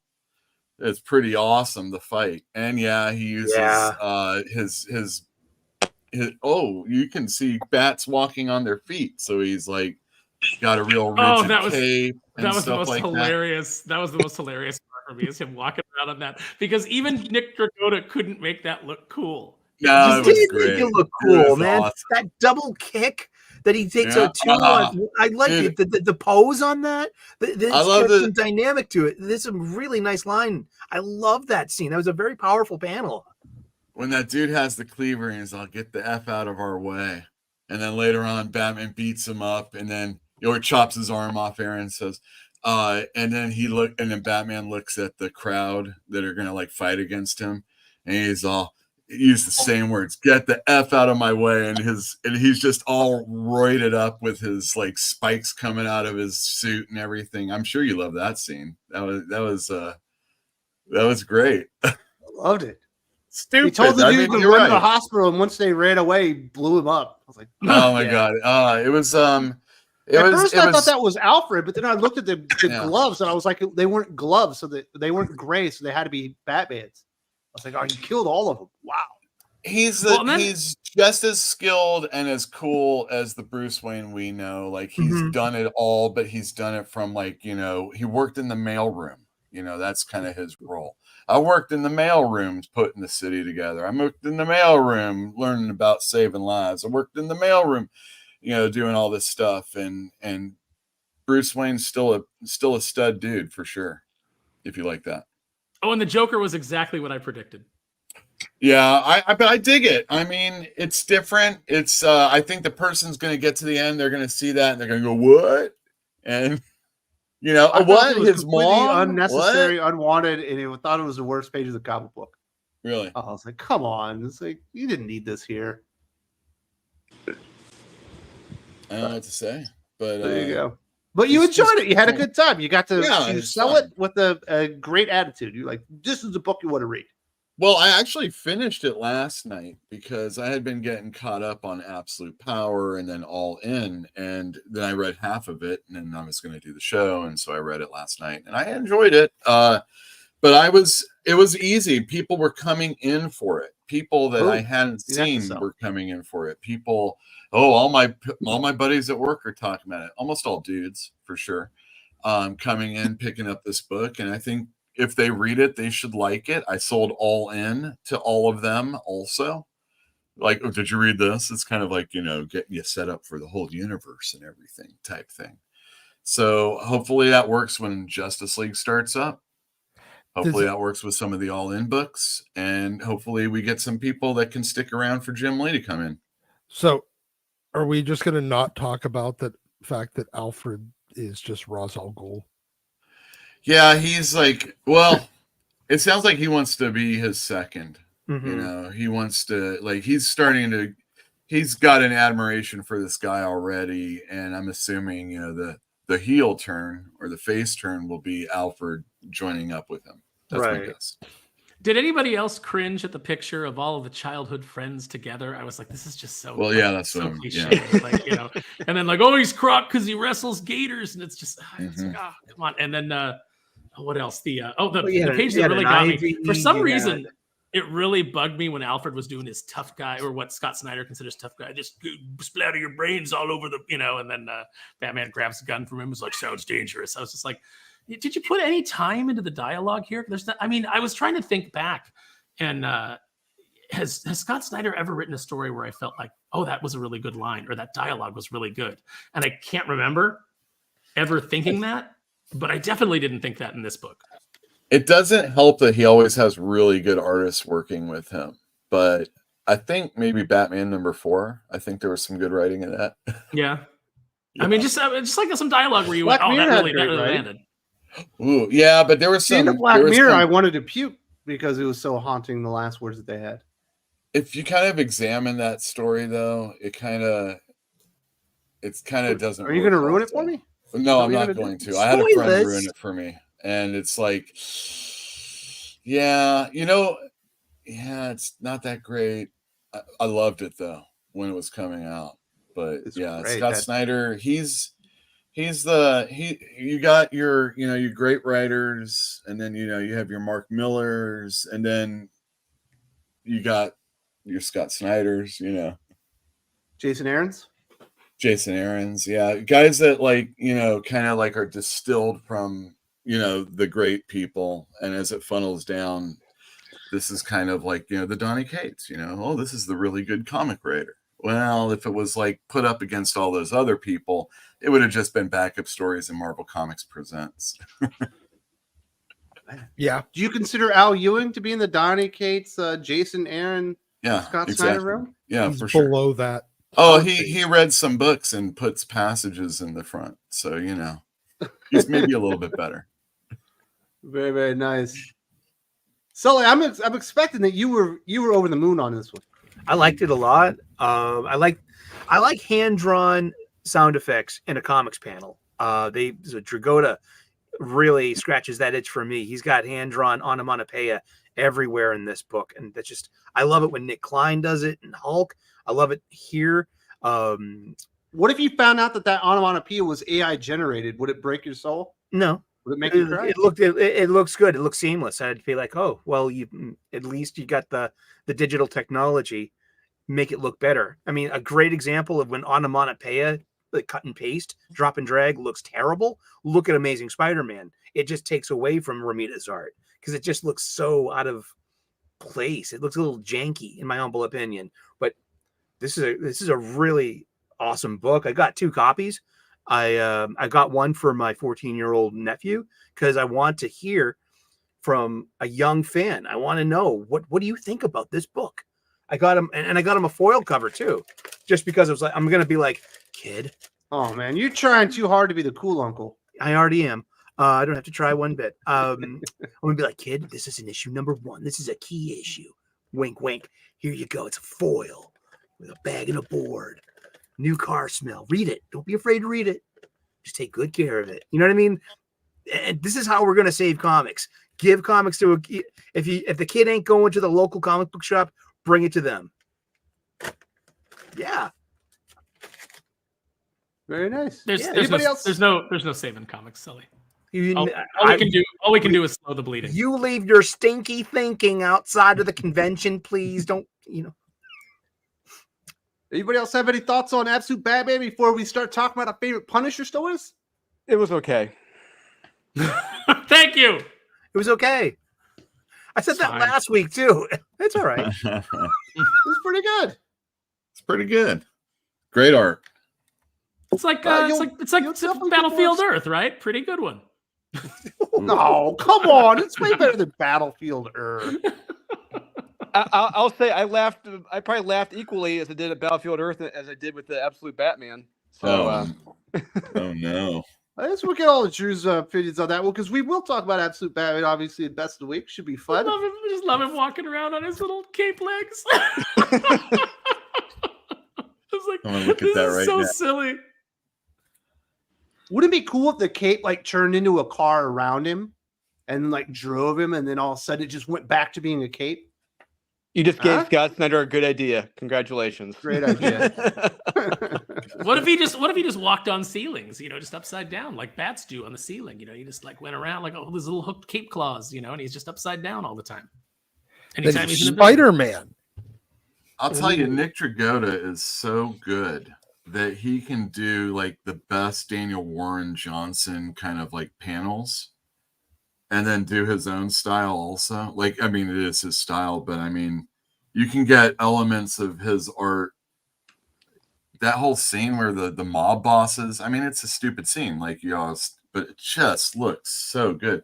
And there's so many panels. It really forces you to have to read the comic book different. It's just not like, Rob Liefeld looks so different because we don't see that type of stuff right now, right? But after a while, it's just a Rob Liefeld comic book. But this guy's got so many, odes to Frank Miller in this, and yes, agree. Just the guy, boy, Nick Dragotta, read East to West. Good Hickman too.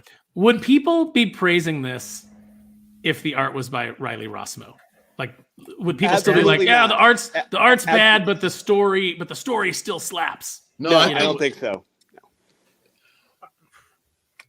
I don't know if Riley Rossmo would get the love or on something like this, but I think the elements of the story that people are going to like of this are still here.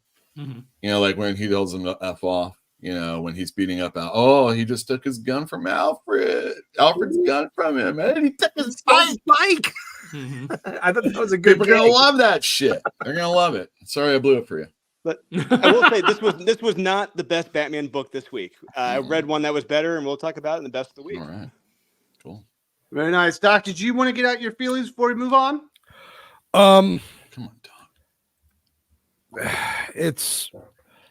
It's Batman as a transformer. It's over has from Revenge of the weapons. Nerds. It's Batman. Yeah. He's fucking Macaulay Culkin from Home Alone. Just What? he conveniently has all these wonderful tricks to just beat. He's just more contingency man. Every single thing on him is some other way to defeat these random folks. I Just said he so was that- just like before. it's just Sorry. boring. I mean, it was. Boring. This is a strong word. I'd look at it was not Batman. So kind of like everything else in the absolute universe, hey, it's absolutely not the thing that it's titled. So wonderful. I mean, great.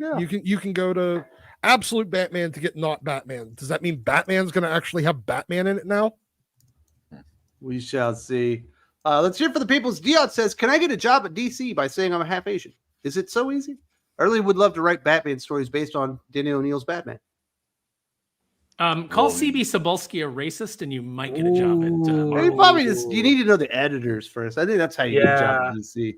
If being half Asian might help, I'm not Let's sure. go to the same college as the HR people. But I would love Batman stories based on Denny O'Neil's Batman rather than every Batman story being based on Grant Morrison's Batman. Like, I'm pretty done with Grant Morrison's anything at this point. I miss when Batman wasn't invincible, when he didn't have a contingency for everything. You know, I miss when you could have a story like Nightfall, or where he had actually, he had actually felt like he was challenged. I just, I think that they've done a lot of stuff since he became contingency man to try to, we'll cut his hand off, we'll do this, we'll do that, and it's like it all kind of falls flat. Yeah, he grew a new hand. He grew a new hand. Yeah, the guy in I wish he had it got Aquaman's better. water hand. Remember when Aquaman had the water hand? That would be great. Deus Ex Macchiato. Beautiful a handle there, sir. That double kick was very Gymkata-esque, and I loved it. Ooh, Gymkata. Gymkata reference. Yep, that works. That works. He's a little too thick. I mean, he is like 7'2", 350 pounds of pure muscle, so he probably doesn't have that kind of agility, but it looked good. They're like his best friends growing up ain't gonna figure out like who's the Batman. He's gonna be I mean, at least he's not the goddamn Batman. At least he doesn't call Robin retarded in this. I mean, that's not yet. Well, yeah, exactly. That's our job as the fan. He did cuss. He did cut off arms, Tom This King's is not great. writing it, so nobody has to eat a rat. Well, no, I mean, Scott Snyder wrote All-Star Batman and Robin, didn't he? He wrote the second. The Okay, so he didn't want do the one where All-Star Robin was Batman. eating rats. From Correct. Batman. That's Frank Miller. That's Frank Miller. Yeah, my bad. that Jim was Lee. Frank and Jim. Terrible idea. Mr. DT Comics, whatever happened to Batman White Knight books? I think Sean Gordon Murphy said he was taking a break from DC, and I guess that would have been the end of the White Knight universe, or at least he paused it, and I'm not sure if they're going to go back to it.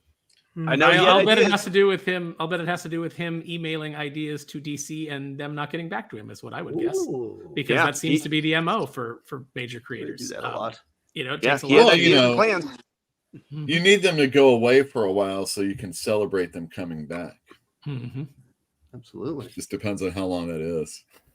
That's why nobody ever really, people like for the longest time hated John Cena, because he just wouldn't go away so that we could miss him.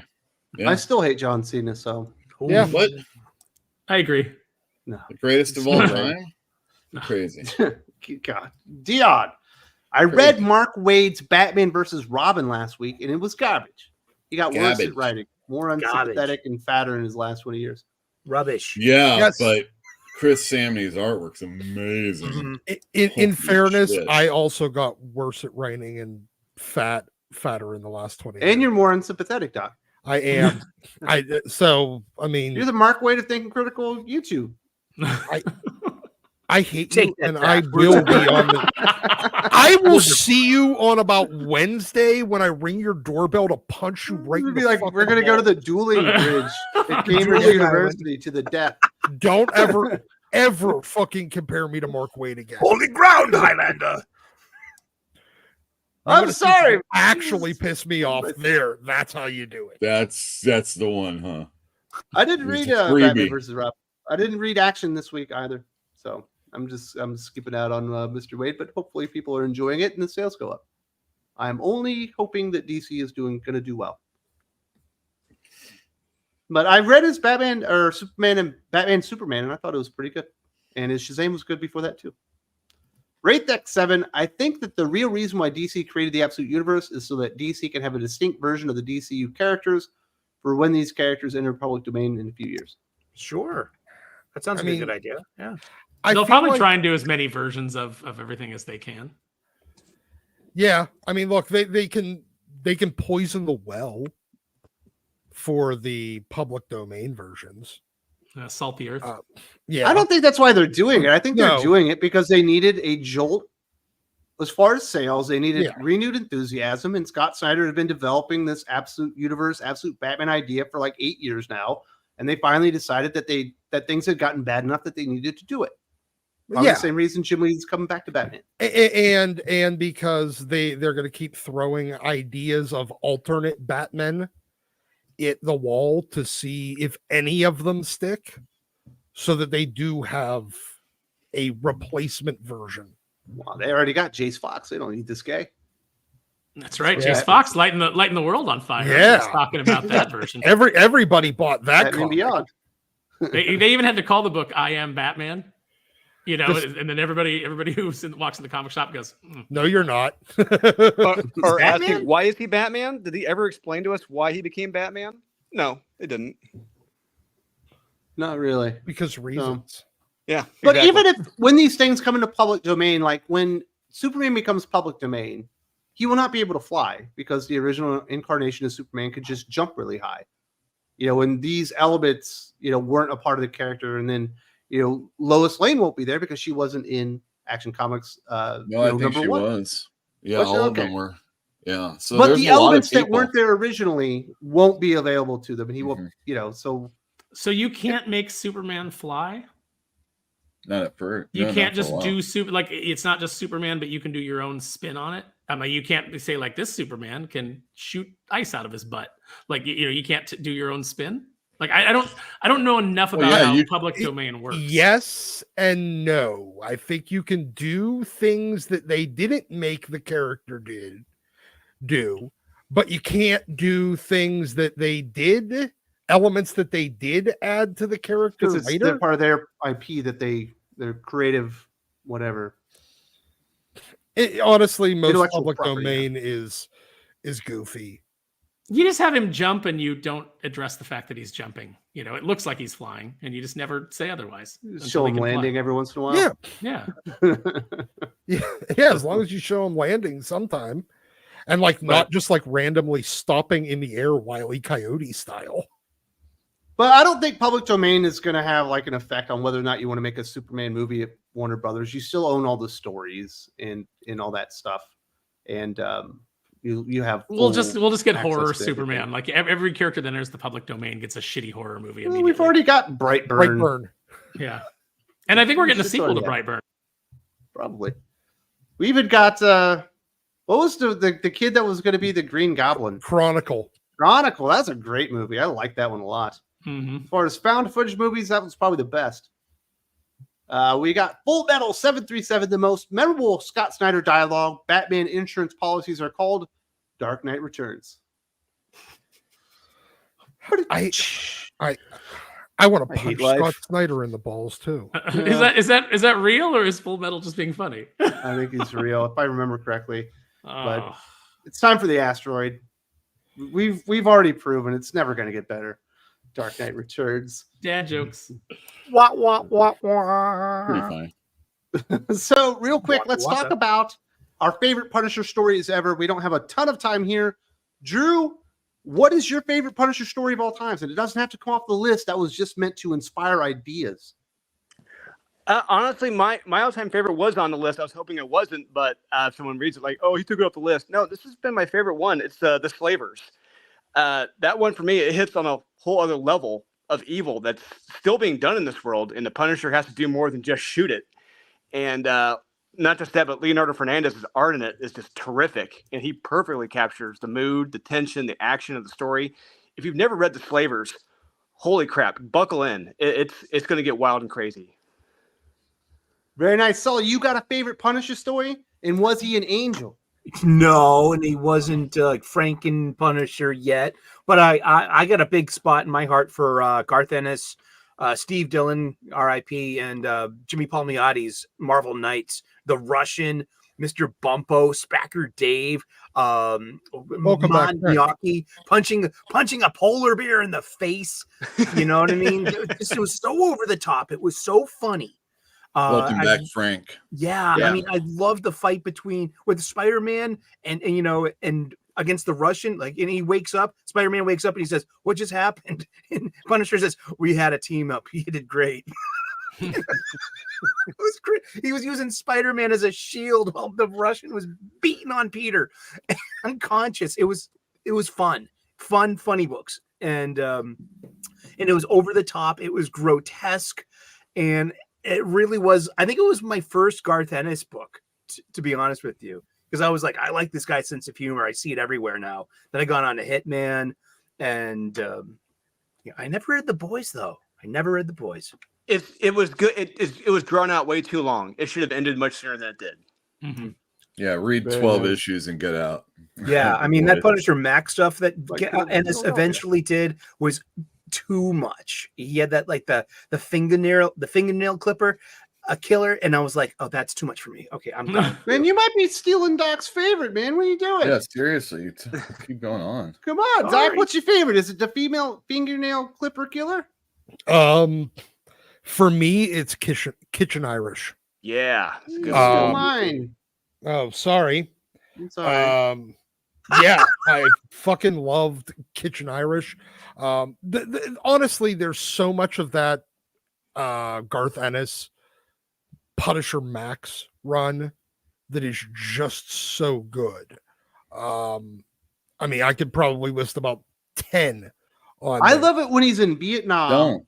and they're like, "We're gonna pull out, Frank," and he's like, "Really? Born. You need to go over and look over that ridge, and that'll tell you why we can't pull out." And the general goes over there and looks, and he gets hit right by a sniper. He's like, "We ain't leaving now." He basically gets the general murdered. I was like, "That's fucked up. That's fucked up. Not very heroic." It was good. A pretty Yeah. good moment. But no, Kitchen I like it. Irish, fucking great story. The number of times he finds wonderful uses for claymores in there. I fucking love it. Absolutely. Sparrow, what's your favorite Punisher? Well, Doc took one of mine, so I'm gonna go with. I really loved when they. I think it was Punisher Warzone when they started that up by Chuck Dixon, and they had all the assassins go after him, and they did that great bit where he convinces the mobster that he's burning him he's cooking him with the blowtorch, but really he's just rubbing a popsicle on his back and cooking a piece of meat with the blowtorch on the other side, so you get the smell. But he's talking about how your nerve endings, it feels like they're freezing because they're cooking away. I really enjoyed that. I thought that was creative. They used a big chunk of that in the movie as well as Welcome Back, Frank. Welcome Back, Frank was fun, but I really loved that initial run where Whilce Portacio came in and they did like the death of Microchip's son all the way up through Punisher's war with the Kingpin. I loved all of those issues, and that was a run as opposed to like just a set, like mini series or But that's some of my favorite stuff. Very nice. Uel, Yeah, are you okay with the Punisher? Are you willing to name a favorite story? I am. There's a lot of Punisher. I've read a lot of Punisher, but Punisher actually, I'm not really into as far as a comic book, existing. It's like he's a better side character. So having said that, when I say these two things, you got to know these are the best Punisher. And Joe Duffy and Jorge Zafino did the Assassin's Guild for Marvel graphic novel number 40. Excellent. It's been reprinted a few times. I'm sure it's in an epic now. It took a while for me to, I really like Jorge Zafino. He's just an amazing illustrator, and I really like that story a lot. And then going back to the Ennis Marvel Max series, the Barracuda storyline with Goran Parlov is the best. The best. Were we supposed to get a Barracuda series like within the last 3 years? And Yeah. Never showed up. Never happened. Never happened. There was a Barracuda miniseries Mhm. from years ago that was Garth Ennis and Goran Parlov again. That was a spinoff from that Punisher Max series. Mhm. Yeah. So yeah, Punisher's a great character. And if you're looking for a Punisher movie, do not watch the Dolph Lundgren one. Don't watch the Thomas Jane No, one. watch that one. It's great. Watch Yeah, the as Reese Stevens one. That one's the Warzone. only good one. Punisher Warzone is the only real Punisher movie. Okay. So good. Absolutely fantastic stuff.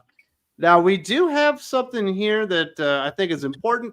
Kalichi Oki says, heard earlier that Silent Night sold out. If someone can't make it to New York City Comic Con and wants to grab a copy, how would they do this? I believe I signed up for the newsletter. How would you do that, Drew? He is correct. Yeah, it sold out in 7 minutes, every copy that we had for the pre-sale. But if you can't make it to New York, we are launching the Silent Nights Kickstarter, hopefully on Tuesday. So if you sign up for the newsletter, you should be notified when the Kickstarter goes live on Tuesday. That way you can be able to pre-order a copy. But yeah, there you go. So we've got all this TCM Press stuff, and Drew will be live and in person New York Comic Con along with Aaron Sparrow. Drew, what are the final words that you want to say about that besides obviously the Kickstarter coming up on Tuesday? I was blown away. Thanks to, if you're watching and you bought a copy, I appreciate it. I'm sure Aaron appreciates it as well. I hope you guys can make it out to New York. So I would love to shake your hand, maybe give you a hug, maybe sign your books. Hopefully you pick up some of the other books we got there at the booth, and hope you guys get to check out the cool Recluse versus Doomface cover we have. That's going to be at New York Comic Con as well. That was done by Juan Jose Reap. Very, very much. And congratulations. So you ended up selling out of everything, all 3 series. Correct. Yeah. We did a pre-sale, limited pre-sale. And yeah, everything sold out in under an hour and a half. Congratulations. It's 7 months on Wow. Silent Nights. And here's a couple other titles. As I mentioned, Drew and I will be talking about our favorite comic books for recommendations and best of the week later. Is there anything else people need to know before we move over to Aaron? Thanks again, everyone. Thanks for having me on. Please give a shot. Please give us a chance, guys. You're not going to want to miss out on this. Each book is uniquely different and uniquely special. You don't want to miss out on this, and I think Aaron can back me up on that. Sparrow, you will also be there. What do people need to know? This is your last chance to let everyone know what's going on in New York Comic Con and how they can find you. All right, we are going to have, in addition to all of the TCM Press books and the copy of Unholy Nightmare that has the first cover appearance of Doomface, because as Drew was saying, it's a Juan Jose Reap battle between Doomface and Recluse. We are going to have some prints available. Kneel Before Doomface. We needed to get some product out there. People were asking for it, and the book's not ready yet. Obviously, we haven't even launched the campaign, so. Renzo's working hard, but we wanted to bring you something. So we've got these prints that'll be at the show, and we have a limited number that we're going to do for people who are on the mailing list or, Comics Aficionados. If you guys want a chance at these, we're going to do them, $25 shipped or $65 for the set. And you can get the update by sending an email right now to kneelbeforedoomface@gmail.com. And later today, you'll get the email telling you how to purchase. Very nice. Very, very exciting stuff. We will miss Aaron, but obviously he's got bigger and better things to worry about. New York Comic Con debuting a bunch of stuff that he's worked on as of late. And Mr. Sparrow, do you have any books besides obviously the Punisher stuff we talked about to recommend this week? Not from the mainstream. I'm not going to recommend Absolute Batman unless you want a good laugh. But I think that it's a good chance to check out some of the indie books that we've talked about. There's a lot of stuff funding right now. There's Miss Mina and the Midnight Guardians that's over on Kickstarter. There's Common America is doing its 10th book over on Indiegogo. You've got James Silvani's pirate book out there, just hit its 3rd stretch goal, so it's doing really, really well. That's awesome. Yeah, and considering it's more of an kind of like an educational, big thick educational book with jokes in it. I'm happy about how well it's doing because I thought, well, it's not a comic, so I don't know how it's going to do, but people have really responded. So there's some great stuff out there. I know that Aaron Lopresti just launched Wraith of God, Fear Hollow, so go and check that out. And lots of good stuff out there. Very, very nice. And we will see you on the flip side. Hopefully lots of people get to see you in New York Comic Con in person. We've also got Mr. Uel Carter, the comic book retailer of fantastic comics in Berkeley, California. He's got his own YouTube channel. There is one link in the video description if you want to support that. What's going on in Fantastic Comics? There were some good comics. I thought Action Comics was a good Mark Waid comic book. Doesn't exist. Absolute Batman. I'm going to tell you about my show in a second, but I had a customer. They went to Tennessee. They know, like, I'm into guitars. Tennessee. And they went to like the Gibson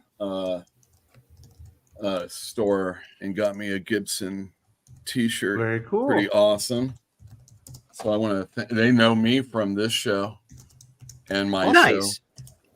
So they're like, so that was definitely good, awesome. And then this Tuesday we're gonna have Joe Corallo on, and we're gonna be talking about Charles Burns's Final Cut, which I just finished reading last night also.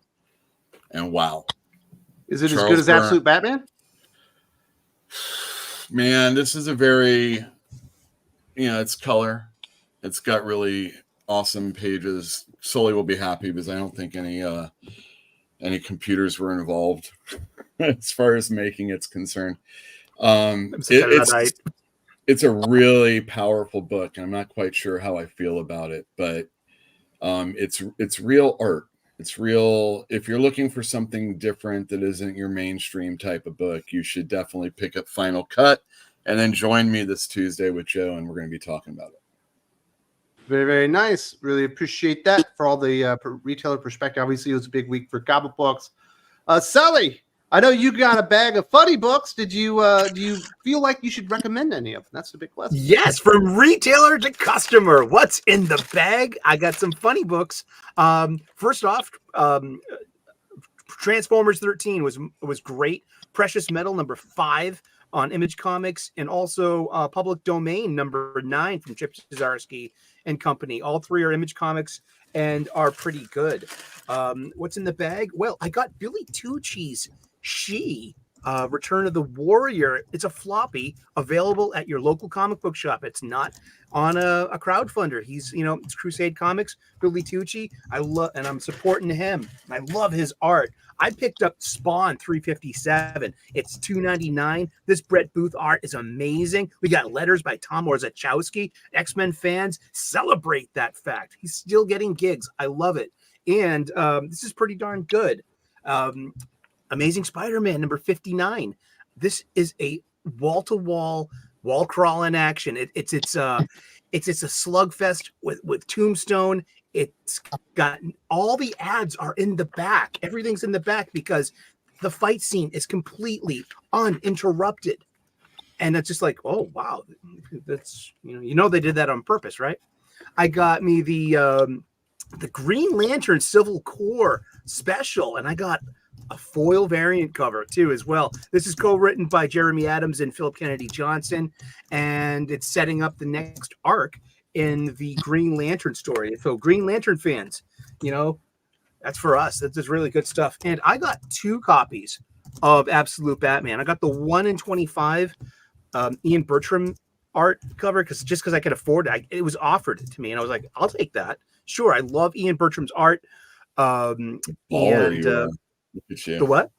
Yeah, you're a baller. Look at you. And I got a foil variant cover, and I'm giving this Spider-Man and Spawn to my 14-year-old nephew today.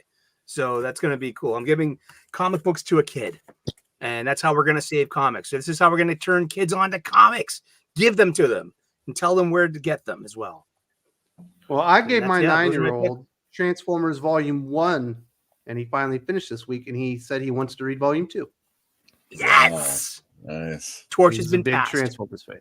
So hopefully we can get him onto that one. Last but not least, we do have Doc. The doctor is in the house. I don't think you're going to be going to New York Comic Con, so you'll be here to talk with us next weekend. Are you? I will.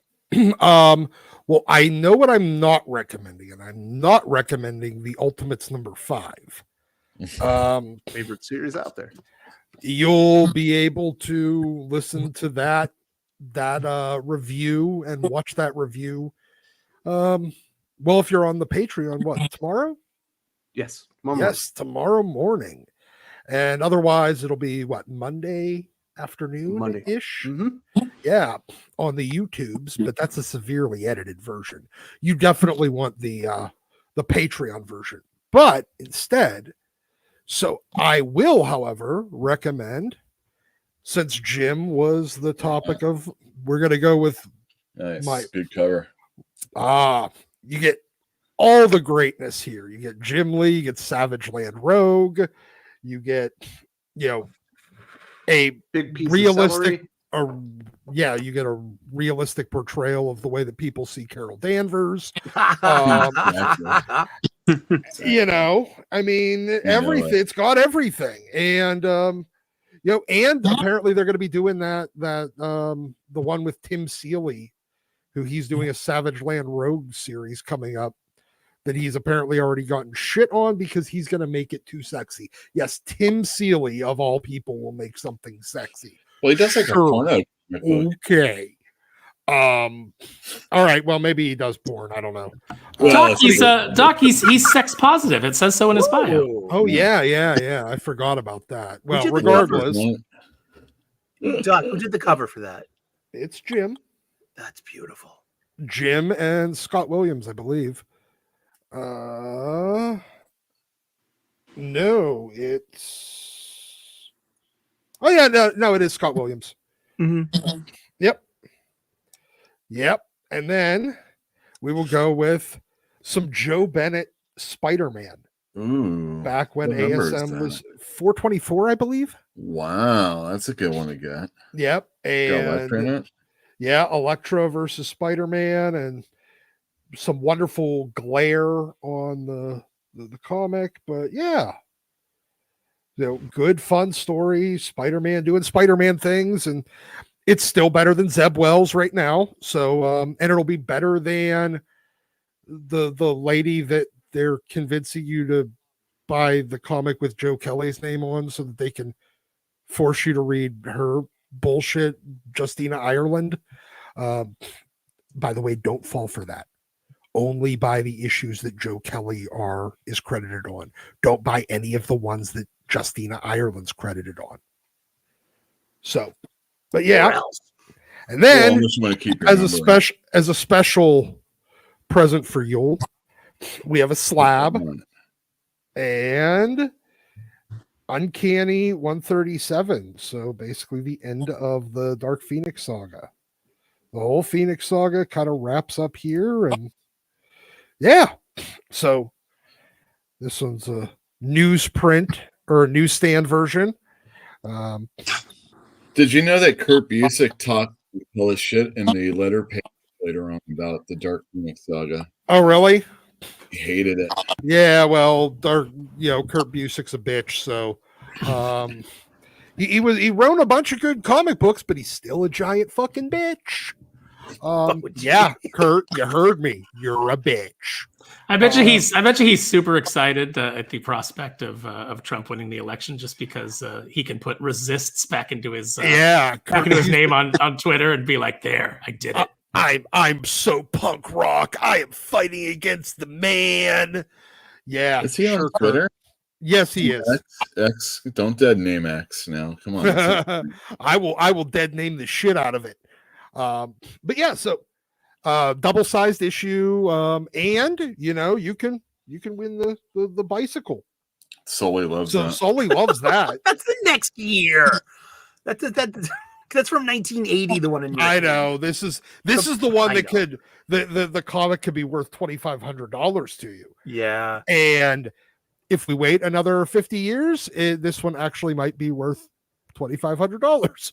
Granted, so will a gallon of milk. But are you telling me that comic's only worth one? No, jugs of milk. Give me a break. It's that shit's it's a couple. That's like bucks. Gold, baby.